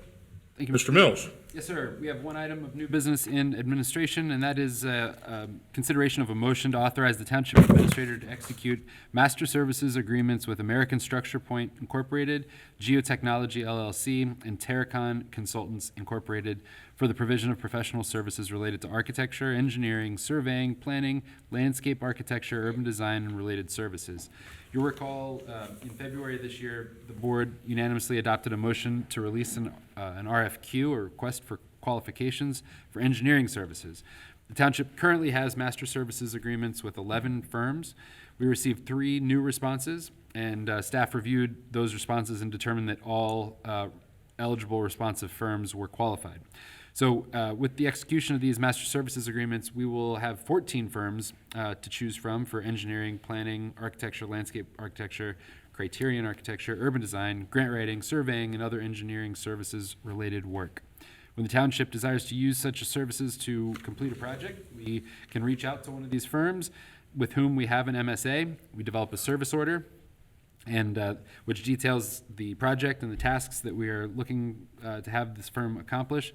And then the service order is brought back to the Board of Trustees for approval. So what this really does is it pre-qualifies firms, it accelerates the procurement process, and with that, our recommendation is to adopt the motion. I motion that we authorize the Township Administrator to execute the master services agreements as described. I'll second. Discussion? None. Mr. Baker? Ms. Orich? Yes. Mr. Unger? Yes. Mr. Waller? Yes. All right, we have a host of consent items. And I would ask that you isolate items J and K for a separate vote. Okay. All right. The first item on the consent agenda is a very important promotion in our police department. As a result of Lieutenant Cordy's promotion to Assistant Chief of Police, that opened up a position in the command staff as a lieutenant. That position for lieutenant was posted. We received applications and conducted interviews. Sergeant Dean Dorfline was selected through a very rigorous selection process. The wage for this job is $46.63 per hour. That is $97,000 annually for 40 hours per week. Contingent upon your approval, he'd be eligible to begin work tomorrow, May 11th, 2022. Lieutenant Dorfline will be a great addition to our command staff. His promotion creates a vacancy in the sergeant's role. The sergeant's role was posted. We received applications and conducted interviews. Officer Samantha Carter was selected for promotion to sergeant. The wage for this job is $40.11 per hour. That translates to $83,430 annually for 40 hours per week. Contingent upon board approval this evening, she'd be eligible to begin work May 11th, 2022. That's tomorrow. Next, we have a series of promotions to full-time firefighters in the Department of Fire and EMS. This position was posted when we conducted interviews. Conditional offers of employment were extended to the following individuals: Archer Ehrenschwender, Travis Fawcett, and Daniel Schneider. Contingent upon board approval, those three would be eligible to begin work on May 29th, May 15th, and May 15th, respectively. And the salary is listed on here. The wage for this job is $18.20 per hour at 50, which translates to $50,149 a year for 53 hours per week. But you said 53 hours a week? 53 hours per week. Okay. Yep. The next item is a new hire for part-time firefighter EMTs in the Department of Fire and EMS. After receiving applications and conducting interviews, we made conditional offers of employment to the following individuals: Christopher Collins, Patrick Murray, and Tyler Toddhunter. The wage for this job is $14.94 per hour for 30 hours of work per week. Contingent upon your approval this evening, they'd be eligible to begin work May 15th, 2022. Next item on the consent agenda is a new hire. It is a fleet mechanic co-op position in the Department of Fire and EMS. We conducted interviews and a conditional offer of employment was extended to Dustin Frazier. The wage for this job is $12.36 per hour, not to exceed 30 hours per week. Contingent upon your approval this evening, Dustin would be able to begin work May 15th. Next, we have a number of new hires in the Public Services Department. These would be our summer camp counselors. After conducting interviews, conditional offers of employment were extended to the following individuals: Aiden Shearer, Alana Birkenauer, Cole Birkenauer. Each of these were hired at a projected rate of $11 an hour. Folks would be eligible to begin work May 11th, 2022.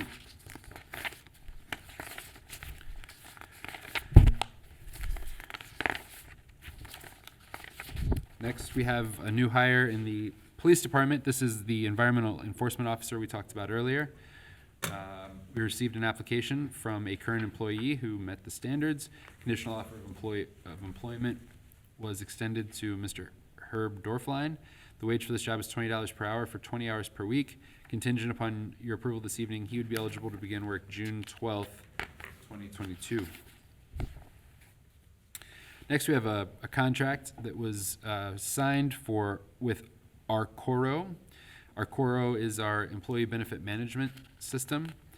And as part of their customer service, items such as open enrollment assistance are now provided on an as-needed basis via a separate contract. The contract will cost $1,995 for the setup of the 2022-2023 benefits plan for all employees. The next contract was in the fire department. This contract was executed with Cincinnati State. It's our paramedicine partnership. This is our 17th year of partnership with Cincinnati State. We partner with Cincinnati State to provide emergency medical training, paramedicine, and emergency EMT training. There's no cost to the township. It generates revenue to the township in the Department of Fire and EMS. And over the 17-year history, this program has produced over 400 paramedics for our region. So we really are the training ground for the region. That And then item L. brings us to item L, which is a donation. It is a donation to the police department in the amount of $100 from Mr. Bill Ostman in appreciation for the police service. Recommendation is to approve all consent items. I motion that we approve items A through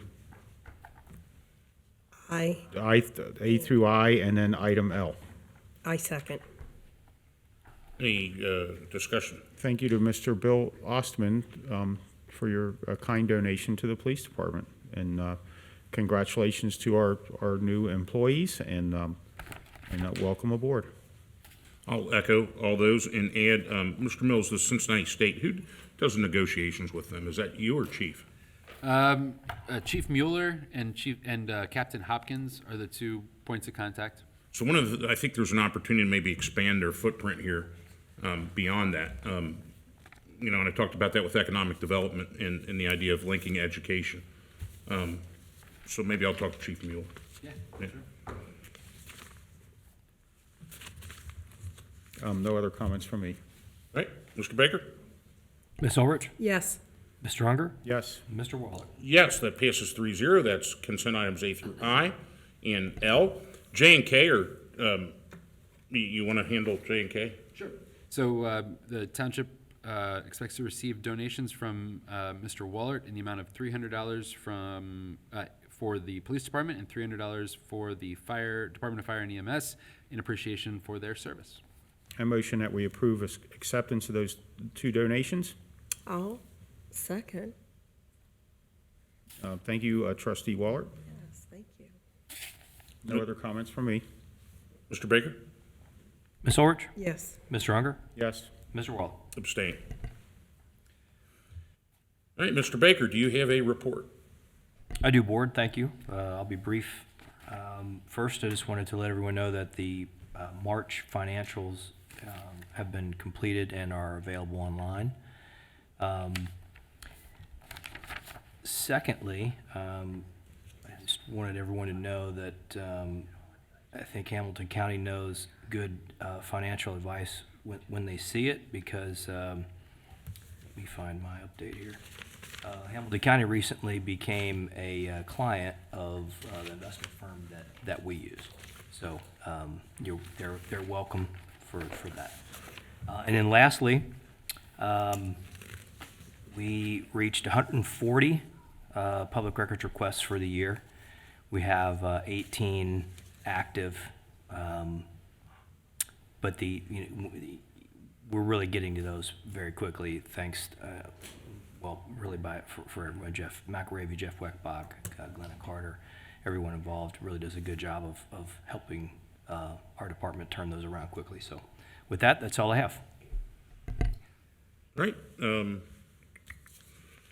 Mr. Mills, is there an executive session needed? Yes, sir. I recommend that the board move to go into executive session in accordance with the Ohio Revised Code, Section 121.22G1, to discuss the employment and compensation of public employees. Also in accordance with the Ohio Revised Code, Section 121.22G2, to consider the purchase of property for public purposes. Also in accordance with the Ohio Revised Code, Section 121.22G3, to discuss pending or imminent litigation with the township attorney. And that's it. I motion that we go into executive session for the reasons detailed by Administrator Mills. I second. Right, any discussion? Will there be any decisions made, or will we just come back to adjourn? You I mean mean, will after when we will there come be back? something to come back for, or just to adjourn? I doubt it. Highly unlikely. This is just a discussion then, and then so there'll be no action taken when we come back. I do not anticipate any. But action. anybody's welcome to stay, and please stay tuned in.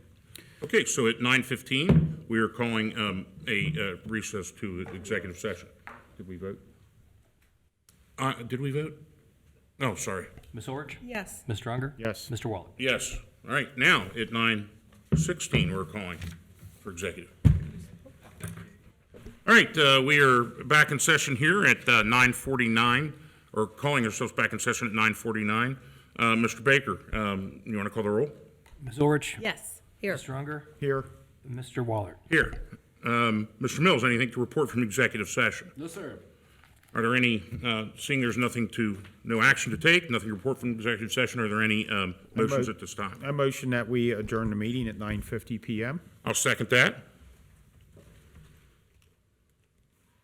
No discussion? None? Ms. Ulrich?